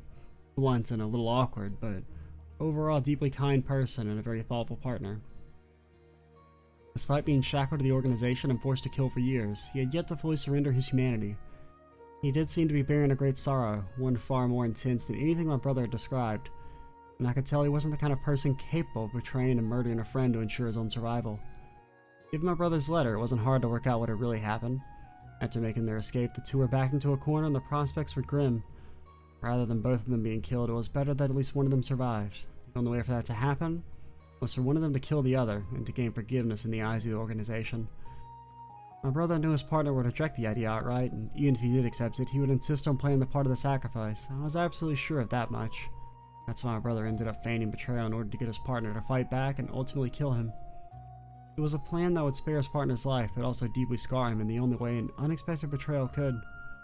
From that point on, being near him was the only way I was able to feel secure enough to sleep. And sleep I did. Every chance I got, midday, during our missions, if there was even the slightest opportunity, I was out like a light. After all, I needed to catch up on the year of rest I'd been robbed of. It was a truly surprising turn of events for me, to say the least. Oh, my bad. I soon learned the boy was tormented by constant nightmares. I imagine the incident with my brother played a big role. There were so many moments where I saw how he was suffering and wanted to tell him the truth, but I always stopped myself at the last second, telling myself the time wasn't right. Our missions occasionally called for performances of a sort to deceive onlookers. He was always pretty terrible at it. It was hard to say exactly why that was, though. His movements were fine enough, as were his facial expressions. The factory emphasized all those things in its teachings, so he had received ample instruction there. It was just that he always seemed to overdo things or drastically underdo them. I wondered if it may have something to do with the unshakable seriousness he always seemed to have about him. It could be a real problem sometimes, even to the point where he had become more of a liability than an asset. Any onlooker with half a brain would be able to tell something that was less than genuine about his performances. And I came to the conclusion he was just naturally bad at deceiving others. That's why I always had to keep my plans from him, to prevent his terrible poker face from giving us away. He'd been earnestly working on his escape for a very long time. I, of course, understood the immense difficulty of his task and why he had kept it to himself. Still, it made me a bit sad that he never spoke to me about it. He was in a precarious position given the organization still had its doubts about him. And I wasn't about to do anything to put him at risk, of course, but his shaky acting alone could very well have led the organization seeing through his carefully laid scheme. If that happened, it would be the end of him, no question about it. The situation hadn't quite reached that point yet, but I knew it was only a matter of time before it did. After the Haldor Barn mission had wrapped up, I went to make my report. The man I reported to had an aura unlike anything I'd ever felt. It's the evil bastard who managed the two of us. The organization's overseer, the Emperor. He was the one forcing us to kill. His face was always obscured by a robe, but it failed to mask the malice that overflowed from him. That day he had a quiet, deadly exuberance about him, like a hawk that had locked onto its prey. There was no mistaking it. I knew he had caught onto my partner. He knew he intended to betray the organization again, and I knew he would gleefully purge him when the time came, and that time was getting closer with each passing day. So basically, 3 thinks he's a fucking amazing actor, but he's like actually ass. That's kind of funny.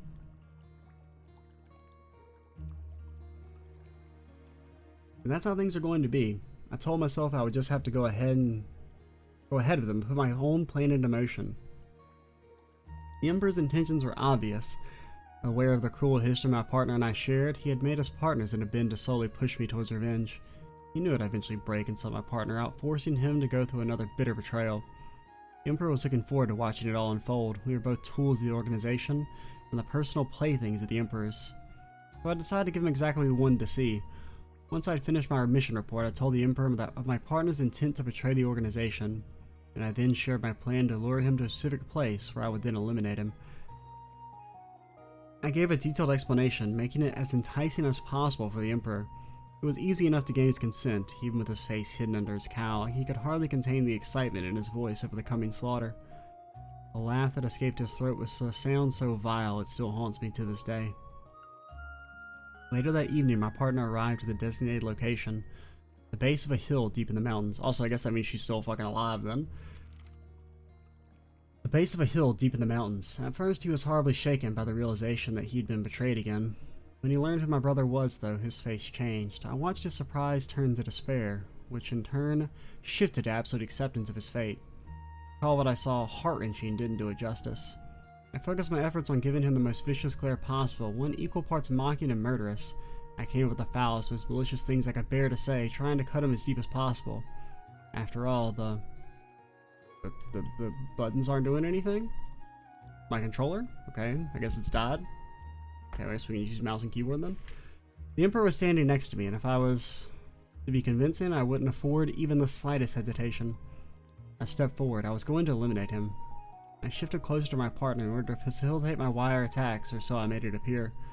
My true objective was to put some distance between myself and the Emperor. Once I had my wires around his neck, the battle was as good as over. From there, I knew I could end his life with a flick of my finger. This is the end. I meant those words from the bottom of my heart. A transparent cord ran through the center of the web of the wires under my control. Manipulating this cord allowed me to set off a chain reaction that twisted it into a complex spiral shape I would often use to trap distant foes during missions. Fully focused on watching his toys in the throes of bloodthirsty vengeance, it was the Emperor who had relaxed his guard the most. Right at the climax of our battle, I seized the opportunity. With perfect timing, I was able to ensnare the unwitting Emperor, leaving him shackled and immobile. The key was the transparent cord. It may not have had the same cutting powers as metal wires, but it was more than twice as strong. Even so, I couldn't count on it to hold the Emperor for long. Without a moment's delay, I summoned all of my strength to pull on another cord. A low rumble sounded out and a section of the rocky hill collapsed, dropping a torrent of rubble below. I had taken my time to find the perfect location, one with brittle bedrock that I could break away on a cue. Stones roared and tumbled in a huge wave, hurtling down towards the Emperor. In the middle of it all was a giant boulder more than 10 arc across. Time seemed to slow as it fell to... Didn't they mention the boulder earlier? Yo, go. I seem to remember it making specific mention of a boulder.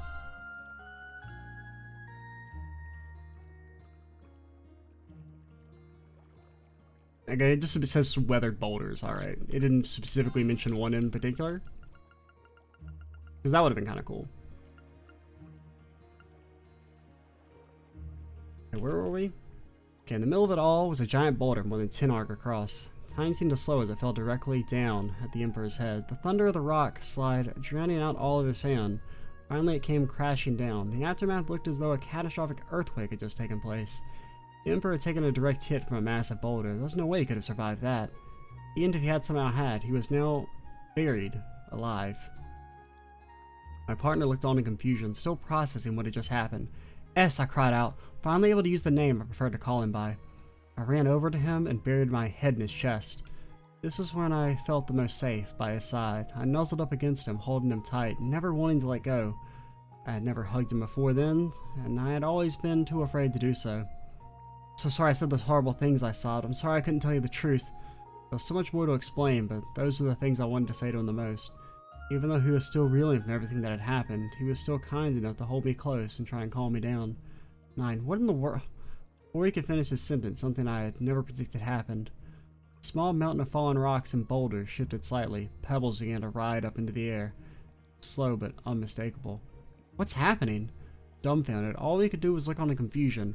Is this kind of space element art? There's no way, I mused aloud, but that didn't seem right. Perhaps it was some kind of device that functioned the same way an airship's anti-gravity components? I didn't understand what was happening. I just sat there, staring blankly, my mind racing for an explanation. Before I could reach one, however, my partner spoke, his voice steeped in panic. "That's the Emperor's power!" That would mean it meant the Emperor was still alive. More and more rocks began floating upward, taking their place among the ever-increasing collection, gently balanced in the air. 9, we need to move. I continued to sit there, absolutely dumbfounded. 3 grabbed my hand and we set off at a sprint. We were only able to cover a good amount of distance before what we heard what sounded like a massive explosion behind us. We turned to see the boulders and rocks of all sizes being flung upward into the sky, like a volcano erupting before our eyes. Oh boy. Alright, we're going to pause for a second, and then we will continue on. Alright, we're back. Had to get some more water as we make our way into the final stretch, kind of. Chapter 7, Tears and Promises. 3 and 9 ducked into a mountain cave on the outskirts of Luzent. They had fled from the Emperor as fast as their legs could carry them, but they were now completely out of breath. As they sat there together, 9 told 3 everything she had kept from him up until then. She told him about Ace, about herself, the details of her plan, and finally what happened in that cave 3 years ago. At the start, 3 occasionally chimed in or asked questions, but the conversation went on, and he fell silent. By the end, his head was hung so low that 9 couldn't see his expression. He had been utterly convinced that his friend, his one... How do I make it go over to the side? Okay, it's Wazda instead of Aerokes, alright. Convinced that his friend, his one true friend, had betrayed him, when in reality, Ace had sacrificed his life to ensure 3 would survive. And as a thanks for his incredibly selfless act, 3 had not only killed him, but he had spent the past 3 years despising his memory. And then came his sister, risking her life to save her brother's killer. 3 felt his chest tighten up and a wild mix of emotions ran through his head, threatening to overpower him. He was grateful for being fortunate enough to have 2 people in his life, Ace and 9, who he could finally trust. At the same time, he felt a bottomless well of anger burst up, anger at himself, the pathetic excuse for a human being that he was. Oh, actually, I gotta hit the pause key instead of, mute, so if there was like a cut in the music there, that's why. Battered by a storm of emotions, his breathing became increasingly ragged. "S, are you crying?" 9 looked on in concern, having finished her story. She didn't need to respond, however. 3's pained silence spoke volumes. "I'm fine," he said, returning to his usual blunt tone. "Is there anything I can do to make you feel better?" 9 asked. I said I'm fine. Despite his words, 3's head still hung low. You're an awful actor, you know, but an even worse liar when you're not performing, you know that? 3 sunk down to his knees. 9 moved over to him. Taking his head in her hands, she began gently ruffling his hair like a mother comforting a child. "Everything's okay now," she murmured. "It's all okay. But I..." 3 stammered, his voice growing weak and hoarse. The last bits of Three's facade broke down, overwhelmed by Nine's kindness, and he relented at last. Nine was younger than Three and definitely looked the part, but in that moment she showed an almost motherly level of understanding and compassion. For someone like Three, who had grown up without that warmth, it was his first time being comforted by someone. His first time feeling the warmth of a family. I know how strong you've had to be, S. I know how hard it's been for so long, but it's okay now, I promise. No longer able to hold his emotions back, he finally broke down. A lifetime's worth of tears came flooding out of his eyes, all at once. I'm such a wretched excuse for... He sobbed, no longer able to control his voice in the slightest. Hot tears poured down his cheeks, staining the cool floor of the cave. That's not true, you know that's not true, Nine said softly, continuing to run her fingers through his hair. Why am I still alive? Why is it Ace here instead? He weakly slammed his fist against the ground in frustration. Not another word of that, I won't hear it. You're the one who's been there for me in the last few years, you, S. But it's because of me that Ace... Listen, that means you need to fight twice as hard now, you're living for him too. Three's words failed him, as he was overtaken by sobbing. His years of pain and suffering pouring out of him. At some time, Three was able to calm himself down somewhat and regain his composure. I'm here for you, so you don't have to cry, Nine told him. But if you ever want to, that's okay too. So which is it then? Three retorted, his detached demeanor creeping back. He suddenly became aware of the fact that he was in her arms and hurriedly pulled away. He immediately turned the conversation back towards exchanging information in an attempt to mask his sudden embarrassment. They finished catching up and turned their attention to their current predicament. So the Overseer had figured me out. He knew I was going to try and make a run for it, and that's why you moved to strike first in order to outmaneuver him, Three thought out loud. Alright, I've been watching the whole time, waiting for the perfect opportunity to take him down. I wish you'd told me beforehand. And let you spoil the element of surprise with their awful acting skills? Nine gave a wry grin. Yeah, I don't think so. Three's face scrunched up a bit. Both Nine and the Emperor had caught on to his plan, so there was little room to defend himself in that regard. I chose the moment he'd do most distractive, Nine continued, switching to a serious expression. My timing was perfect, my preparations were more than enough, yet despite all that, despite everything, despite being buried under a pile of massive boulders, the Emperor was still very much alive. No matter how much he thought, Nine simply couldn't figure out how it was possible. It's likely his power at work, Three said. He said the same thing earlier right as they took off running. What exactly is this power? Nine asked. I'm fairly certain he can control gravity somehow. Three said. He did something similar 3 years ago when Ace and I fought him. Three wrenched open a bitter, painful memory, and he began relaying what he remembered to Nine. He and Ace had been able to fend off the first 2 pairs of assailants sent after them by the organization. It was then that they faced the Emperor, however. Even with the element of surprise on their side, even when they coordinated their attacks, perfectly facing him proved exceptionally difficult. They found their bodies heavy and clumsy and their movements lacking precision and skill. The Emperor, on the other hand, was nimble as could be, almost inhumanly so, and the two were quickly overpowered. So what do you think? Three looked at Nine, awaiting her input. There was no sign of him casting any art or charge up, so I doubt he's using arts. She said, her brow furrowed in thought. As for portable gravity manipulation device, small enough for a single person to carry and conceal, well, given modern technology, it's seriously hard to imagine. He might have an artifact or something like it. An avalanche couldn't kill him, and he has enough precise control to be able to move individual stones and boulders. Nine scratched her head in frustration. Damn it, we don't have a lot to go on here. She paused, thinking a moment more, and then continued. In any case, unless something major changes, he's too powerful for us. Any attempt at direct attack is going to result in our deaths. They fell silent for a time until Three spoke up, a grave expression on his face. Time comes when we have to choose. We're going to prioritize your life, Nine. You need the ones that kill. Stop it! Nine silenced Three with an outburst of pure emotion, far more raw than her usual self. But then at least you'd be able to. If you die, I'm going right after you, she shouted. I'll do it for myself if I have to. The calm, motherly figure before him was nowhere to be seen. Nine was in a frenzy now, almost like a child throwing a tantrum. Also, I don't like them describing a 10-year-old as motherly in any form or fashion. Alright? Regardless of her tone, however, her words were earnest and heartfelt. I can't go back to being able to sleep, to not being able to sleep. Her voice dropped to a whisper. I can't go back to being alone. The weight of her feelings was clear to Three. Seeing this, he let out a short sigh. You have my word. No matter what happens, I'll protect you. That's not what I'm asking for. Okay, you're right, Three said, taking a deep breath. Then I promise that we'll survive this. We'll get through it together. Nine looked at Three with imploring, almost pleading eyes. You swear? I swear it, he said. Now, if we're gonna have any chance at all, we need to do everything perfectly. The rock saw was massive enough that despite the fact that he survived it, it's hard to imagine the Emperor was completely unscathed. If they tried to flee now, the organization would quickly find them again, and they would have to contend the Emperor at his full strength. Perrin knew if they were going to make a move, now was the time. Let's do it. We'll take them out. Gravity and artifacts.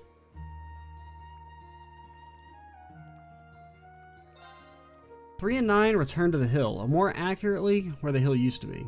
It was now completely unrecognizable. A sizable chunk of it was gone, having been strewn about the area in a form of countless bits and rubble. The Emperor stood right where they had left him, seemingly unfazed.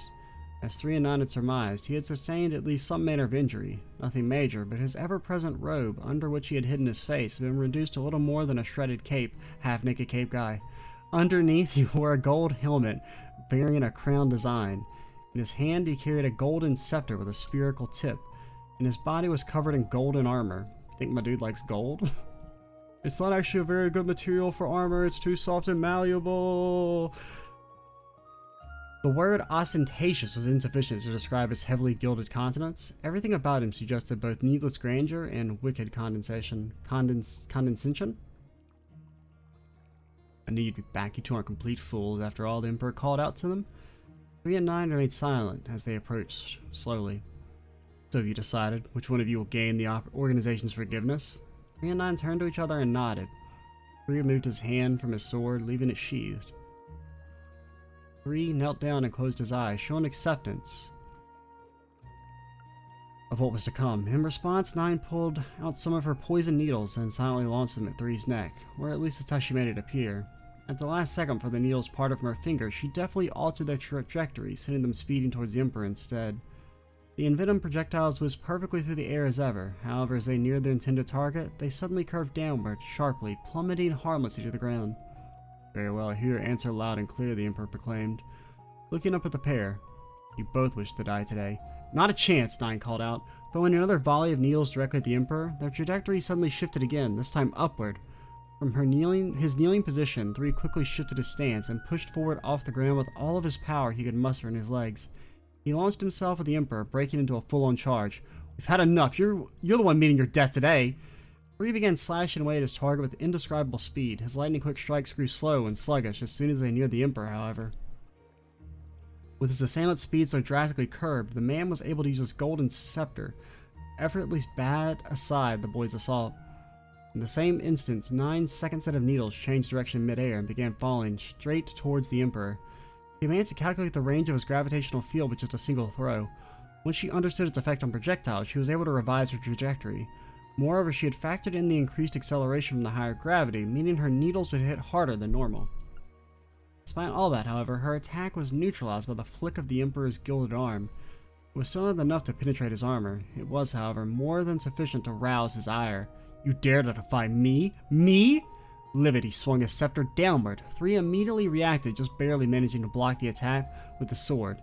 Even so, the impact alone threw him back several arg. 3 could feel his brain rattle in his skull from the force of the blow. There was no way the Emperor's physical strength and the weight of the scepter alone could do that. It occurred to 3 that there must be some other way he was able to manipulate gravity. He will be purged, the Emperor said in a low growl. The same words 3 had heard him say a few hours ago and 3 years ago. When the Emperor spoke like this, it was nothing less than the arbitration of a death sentence. The sound of those words, past memories bubbled up in 3's mind, and an old terror began to grip him. His legs grew wobbly and he started to stagger.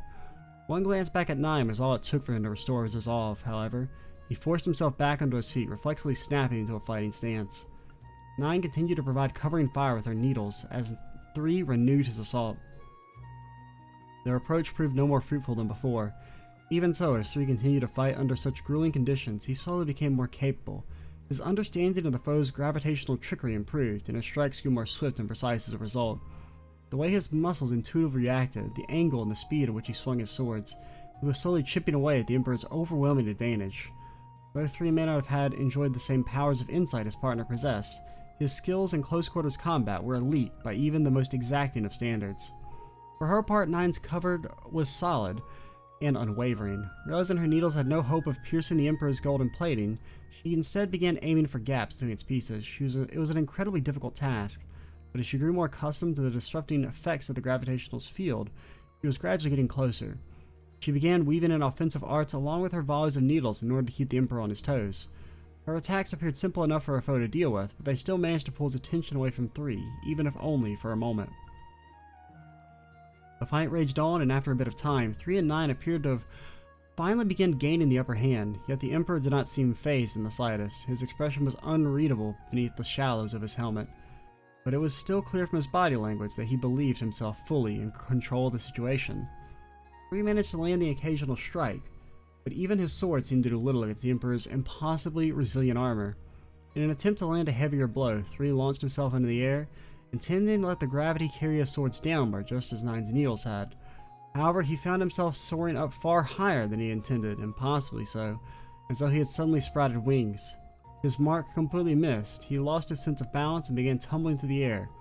He quickly realized it could have only been due to more of his foe's trickery. Reduced gravity? Expertly seizing the opening, the Emperor raised his scepter overhead and swiftly slung it downward. As if mimicking this motion, 3 suddenly dropped out of the air, thrown to the hard ground below like a rag doll.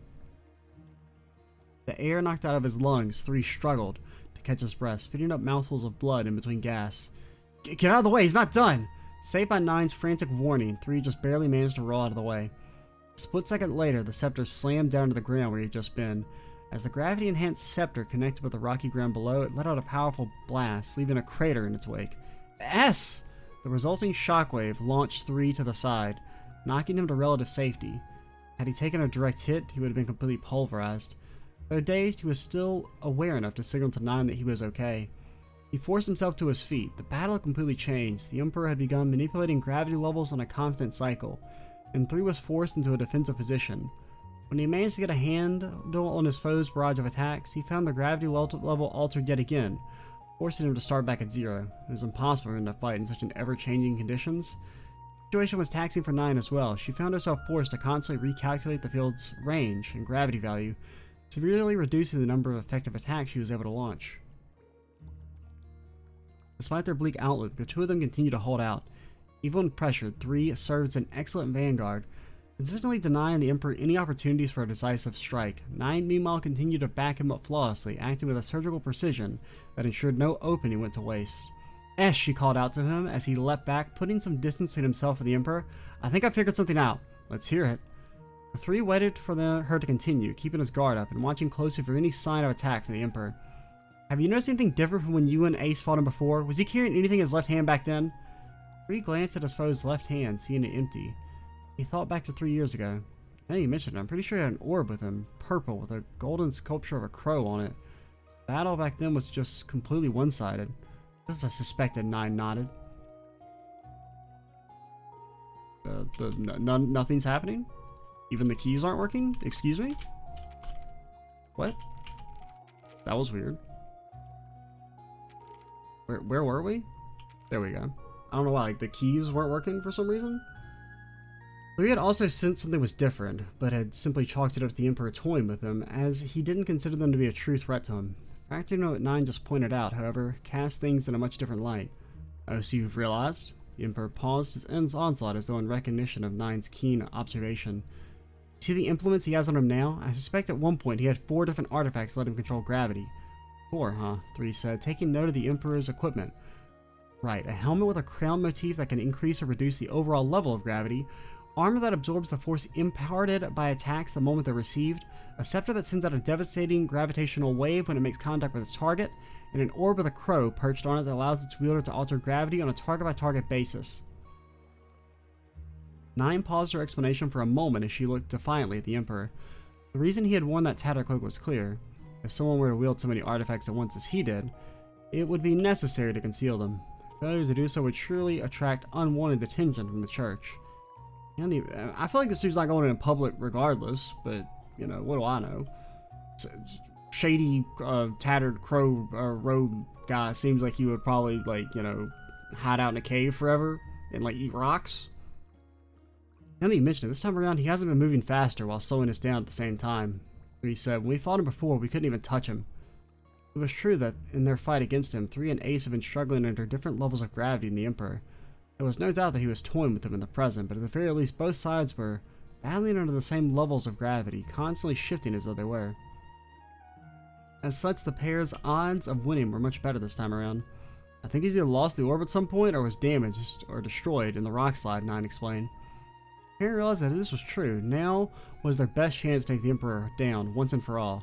Talented tool indeed. The Emperor's voice was low, tinged with a hint of perverse delight.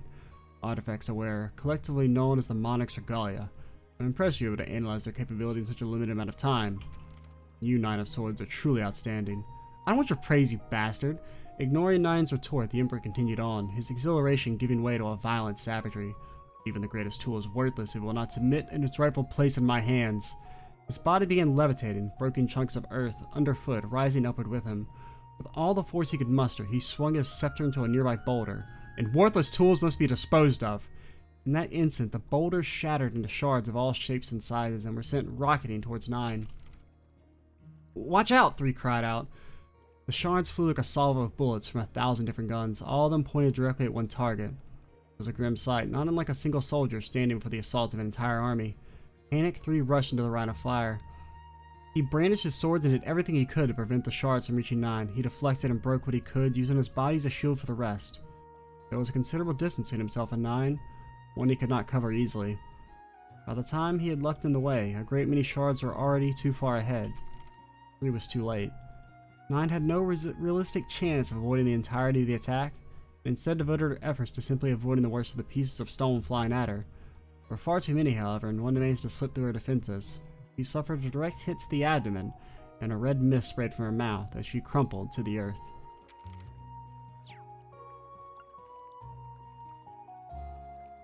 Chapter 9. Anger and Analysis. 9! 3 ran over to her, his voice hoarse with agony and grief. Her forehead, hands, legs, her entire body was stained with blood, dripping from 1,000 scratches and cuts. It was a fate far too cruel for such a young girl. No matter how many times 3 called out to her, she didn't respond. He had sworn to protect her. He had promised himself. He'd promised her, but now 3 felt himself overcome by shame and regret. Too weak, he thought to himself, too weak to help anyone, too weak to save anyone. As if to seize upon his distress, the Emperor spoke once more. One of you ended up making it, but if you're smart, you'll stop here. Deliver the final blow and your life will be spared just as before. At those words, 3 felt a creaking in his mind. It was harsh, like the sound of metal scraping against metal. I imagine she takes some sick satisfaction in being killed by the same person who killed her brother anyway. The Emperor's mouth twisted into a bitter smile, a depravity in his eyes, clear enough even through the shadow cast by the helmet. It was then that something snapped inside of 3. Die! He exploded as if boundless rage coursing through his veins had at last found an outlet. His arms and legs snapped into operation. A primal rumble burst from his throat. His bones creaked and his blood boiled. Pure fury ignited his body, inciting him into action. And before he knew it, he had launched himself at the Emperor. He unleashed a whirlwind of attacks, his strikes faster and more powerful than ever before. The Emperor met the charge head-on, altering gravity as he went, but 3 adapted to each shift almost as fast as they came. His body was running on pure instinct, sharpening his senses to a razor-sharp edge and giving him almost preternatural adaptability. The Emperor, on the other hand, found himself working harder and harder to handle 3's hail of blows. He managed to block the oncoming strikes, but his attacker showed no sign of slowing down. Like a wild dog, the Emperor sneered. A tool with a will of its own is a useless thing, to be sure, but seeing you foaming at the mouth like this is pathetic beyond measure. You truly are fated to die as you live, a mere thing. Even in the face of 3's enraged onslaught, the Emperor had hardly taken any damage at all. He still held all the cards. 3 was little more than an annoyance, like a flea biting a wolf. 3's thoughts bubbled back up to the surface. He found himself remembering something 9 had said. It was his natural sense of composure that allowed him to recall such a timely memory, composure he did not possess 3 years ago. He continued to let his anger drive his body, but maintained a calm mind, not allowing his thoughts to slip away in his rage. He could have stopped himself at any time, but found his current rage beneficial and wielded it ably, as though it was simply another weapon available to him. He himself was unaware of this, but such an ability to not only control one's emotions, but turn them into power was rare, indeed. It was a skill that did not come easily even to the greatest warriors, yet 3 had managed to master such a complicated concept at his young age. Armor that absorbs the forces imparted by attacks the moment they're received. That was how 9 had described the Emperor's armor. Sure enough, just as he described, no matter how many strikes 3 landed, Nothing seemed to get through to them. It was then that the realization dawned on him. If the armor was immune to external force, then what he needed to do was to induce internal force. Anyone else may have given up at this point, but 3 could scarcely imagine a more suitable target for his unique skills. He combined his blades into one, squaring off against the Emperor yet again. The defining characteristic of 3's weapons was their ability to internally induce an arts-based explosion in their target. To do so, he needed to strike the same point with the blades separately, and then a third time in their fused form. By this point, he had already landed a number of hits in the Emperor's armor, and luckily for 3, a decent amount of those hits overlapped. All that remained was the final step in the process, making contact with those intersecting points using his fused sword. 3 attacked the Emperor with the same rage and power as before. This time, however, he failed to land a single hit. It was just a hair's breadth off each time. The first step in the weapon's process was relatively simple. He needed to land a strike with each weapon, creating 2 perpendicular lines that would paint a target for the orbment. The next part, however, was far more difficult. He needed to use the fused blade to hit the precise point where the 2 lines intersected. This was a much smaller target area, making the task that much more demanding. Still, 3 was confident in his aim, and he knew he had the dexterity to pull it off. In spite of his skill and confidence, however, he continually found himself failing to land the decisive hit. Emperor cackled in delight as he watched 3 struggle. To him, 3's plight was nothing short of pure comedy. "I know my tools inside and out," he said, a dark grin spreading across his face. "Your methods of attack, how your weapons work, I understand these things even better than you." As if proving the Emperor's point, 3's next attack fell short as well. The Emperor launched a counterattack with his staff, swung at the perfect angle. 3 had figured out his foe's tricks right before each of the attacks would land. The Emperor would make a subtle change to gravity. His timing was exquisite, and the trick was executed in such a way that 3 had no time to correct the angle of his sword. Further, the gravity wave emitted by the Emperor's scepter did nothing at all when it failed to connect. But if it did, the resulting damage would be enormous. Thus far, 3 had been able to evade or turn away each incoming swing, but he knew it was only because the Emperor was allowing it. He had yet to land a single effective attack, and the wear on both of his weapons and his own body was steadily mounting. The outcome of the battle seemed clear, and by all appearances there was nothing that could change its course. Thanks to his impeccable defense, the Emperor was nearly unscathed, whereas 3 was barely holding on, looking more and more like he could collapse at any moment. In between clashes, a momentary calm settled over the battlefield. As 3 was weighing his options, a voice broke the silence. It was a lazy drawl, one that 3 had heard many times over the past year. Analysis complete. 9 struggled to her feet, looking as though she could fall back down at any moment. "How?" The Emperor's genuine shock escaped his mouth in a low hiss. "9, you're okay!" 3 exclaimed. At once he understood what had happened. 9 hadn't fallen unconscious. He had simply feigned doing so in order to analyze the Emperor in secret. He had given 3 no indication of her plan whatsoever. After all, had she done so, the Emperor may very well have caught on to her plan. "Just fine," she responded. "I used my wires to cushion the blow of the boulders by shredding them into smaller pieces. In the end, the rocks barely scratched me." That doesn't seem right. Judging by the amount of blood that covered her, it would have been clear to anyone this was far from the truth, but the fact remained that she was both alive and conscious. 3 disengaged from the Emperor and moved closer to 9 to make sure his eyes were trained on his foe as he did so. Oh, whoops, I didn't mean to do that. There's a moment where he's unable to respond to anything, she explained. That's his power's fatal weakness. What do you mean? His gravitational manipulation doesn't require casting like an art would, but after he uses it, there's a period of time for about a second before he's able to use it again. That's why he wasn't able to immediately prevent the falling rocks from burying him earlier.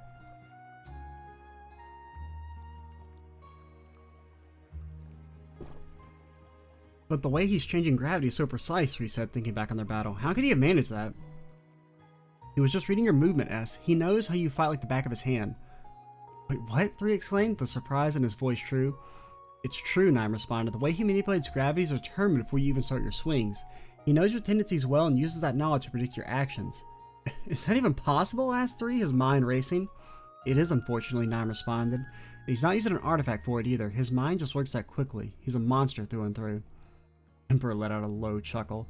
Sound analysis, but it'll avail you nothing. I know your techniques inside and out. The same speed, the same power, the same angles, each and every time.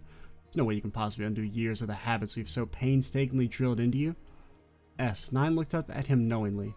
Right, he responded. Let's end this. The duo nodded in agreement and turned to face the Emperor once more. 3 charged at him again, renewing his previous assault. He raised his sword overhead, attacking at a high angle. The Emperor dodged it effortlessly and sent forth a counterattack. Their deadly dance continued as before, but as things were, both sides knew where it would ultimately lead. The Emperor sensed an incoming attack and prepared to manipulate gravity. Just as he predicted, 3 attacked a half step faster, aiming for one of the spots in his armor that had been previously marked. As the sword raced towards its target, gravity shifted and the sword's trajectory was altered. Despite this, it somehow continued on its original path regardless, as if the altered gravity had been predicted and compensated for. Impossible, the Emperor muttered under his breath. He hastily jerked his body out of the blade's trajectory with hardly a second to spare. 3's movements had changed somehow. As the Emperor mulled over the changing situation, 3's next attack came speeding in. The Emperor again predicted the speed and trajectory and manipulated gravity accordingly. However, boom! A muffled explosion rang out, and the Emperor felt his armor crack and pain course through his left arm. Boom! What? Another flash. Boom! The right leg was now damaged as well. The Emperor was at an utter loss. Had 3 managed to correctly predict his spatial manipulation? How was he suddenly able to alter his strikes to compensate for the gravity? Had the analyzer been analyzed himself? Cursing 3's name, the Emperor's thoughts grew frantic. He was desperately looking around for a clue. He realized what was actually happening. He glimpsed the number of barely visible cords extending from 3's body. Naturally, 9 stood at the other end, controlling him. He wasn't pulling him to and fro like a marionette, but was instead nudging his attack slightly, guiding his direction, timing an angle to create the perfect strike. The Emperor may have been predicting 3's attacks and making adjustments, but 9 was doing the same to him in turn. It was her guidance that allowed 3 to score direct hit after direct hit. Her superior intellect was of course a major reason this was possible, but her relationship with 3 was their true secret weapon. The two knew each other better than anyone in the world, which allowed her to predict his relations, reactions, and movements with incredible accuracy. She used her natural understanding of her partner to help him adapt his combat style to fit the situation at hand, and in that sense the secret behind the upper hand they had gained was as simple as could be. "You little bitch!" the Emperor let out an enraged growl, laced with bitter hatred. Neither 3 nor 9 had ever seen him like this before. He tried to launch the same rocky onslaught at 9 that he had before, but found himself bereft of munitions. He could not be sure when it happened, but at some point the duo had led him to a different part of the area, one where he could no longer weaponize the terrain. With furious bloodlust, he lowered the gravity near him and rushed at 9. Finally, she smirked. "I've been waiting." A giant boulder appeared in the air above the Emperor, likely due to an art 9 had cast. The Emperor was unimpressed, however, at being subjected to the same attack twice. This time, however, it even lacked the element of surprise. He easily shattered the incoming boulder with his staff once it entered his area of reduced gravity, but it was this flippant display of arrogance that sealed his fate. As the pieces of the boulder rained down upon him, he found himself face to face with a plush toy rabbit, one that had been hidden within the boulder. "No!" he exclaimed, knowing full well it was no mere toy. His realization came too late, however. With a massive bang, the rabbit detonated. Light and heat washed over the Emperor, and his legs buckled under the force. Just then, another explosion went off at his back. 3 had landed a solid hit on his chest armor, and the resulting blast had blown it clear off his body. "This is the end," 3 said quietly. The black-hearted Emperor's armor had been destroyed, and 3's blade had found its bloody mark. I do like, it's like, you know, here's a graphic description of fucking PTSD from assassinating people. Bad guy gets blown up by a bunny rabbit. Oh boy. This is very good though. This is definitely like just a better version of Blood Moon Rose. It has like much better pacing. It's more engaging, I would say.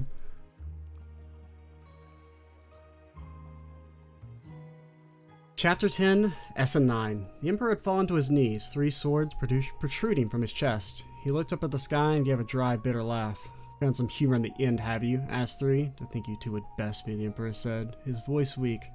"I admit it. I underestimated you. You are by far the most powerful tools I've ever had the pleasure of owning." "Enough, we're not your tools any longer," 3 said, gripping his sword, preparing himself to silence the Emperor forever.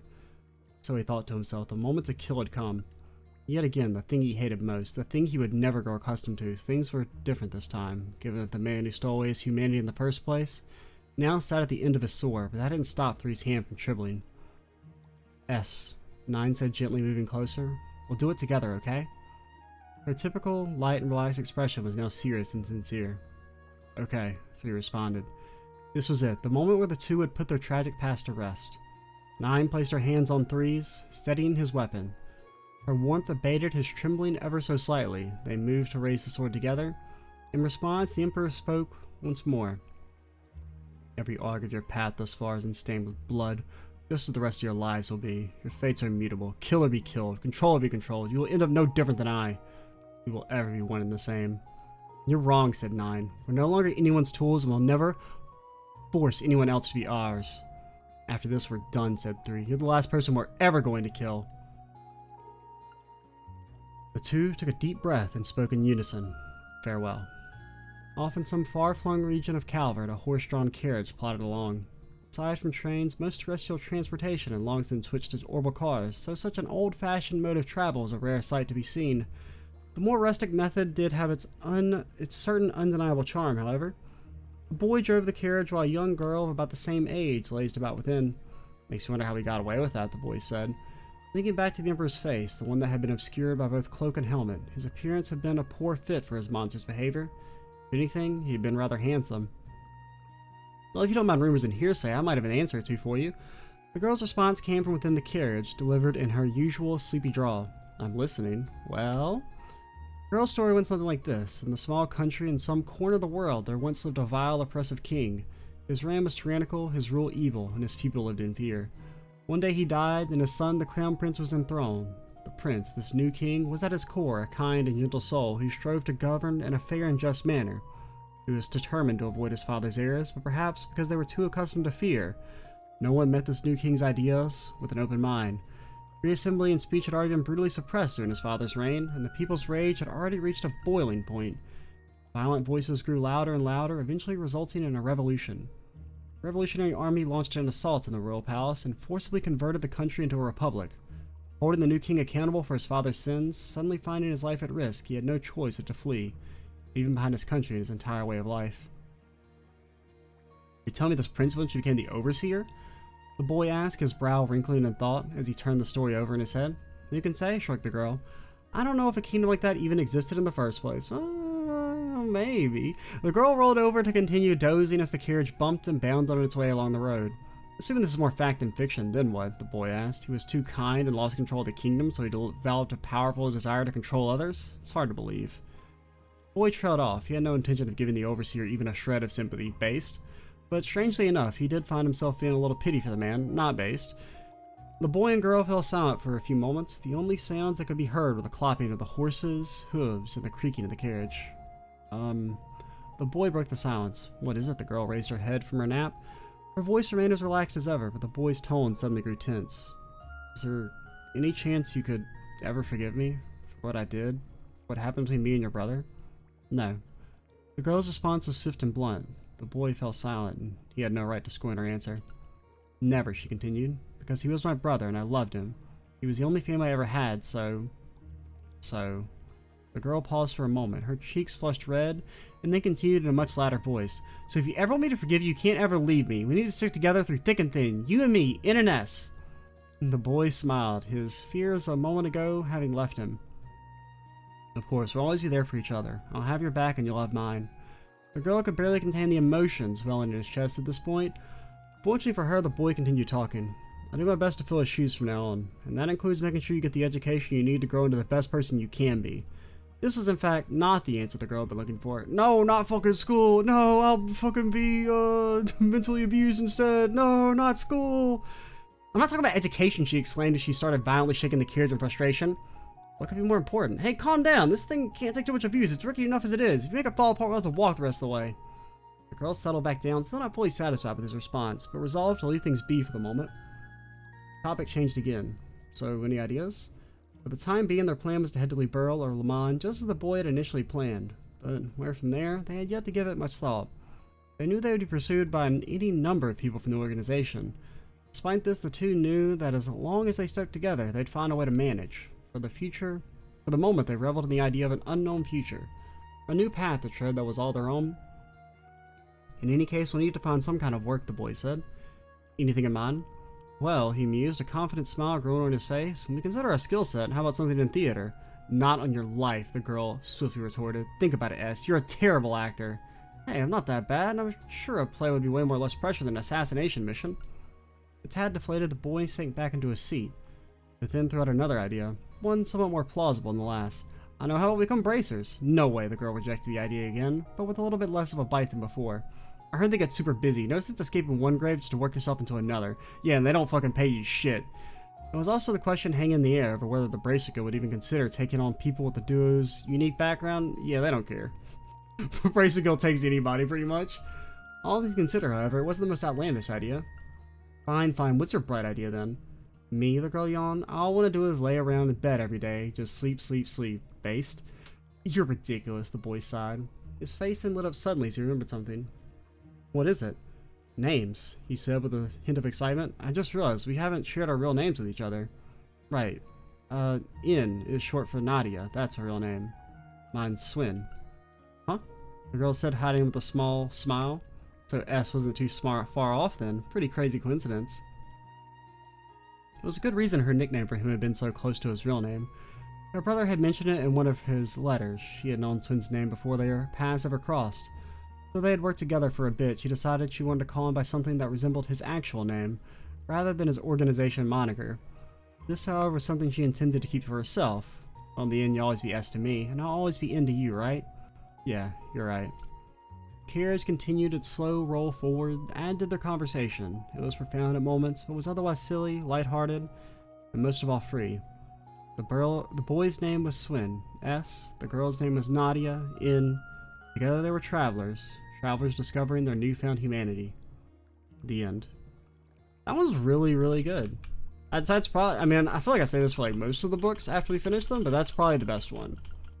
If I had to like do a rough, just of the Cold Steel books, that I can remember off the top of my head, it's like this one, Edgar, Gambler Jack 2, Blood Moon Rose.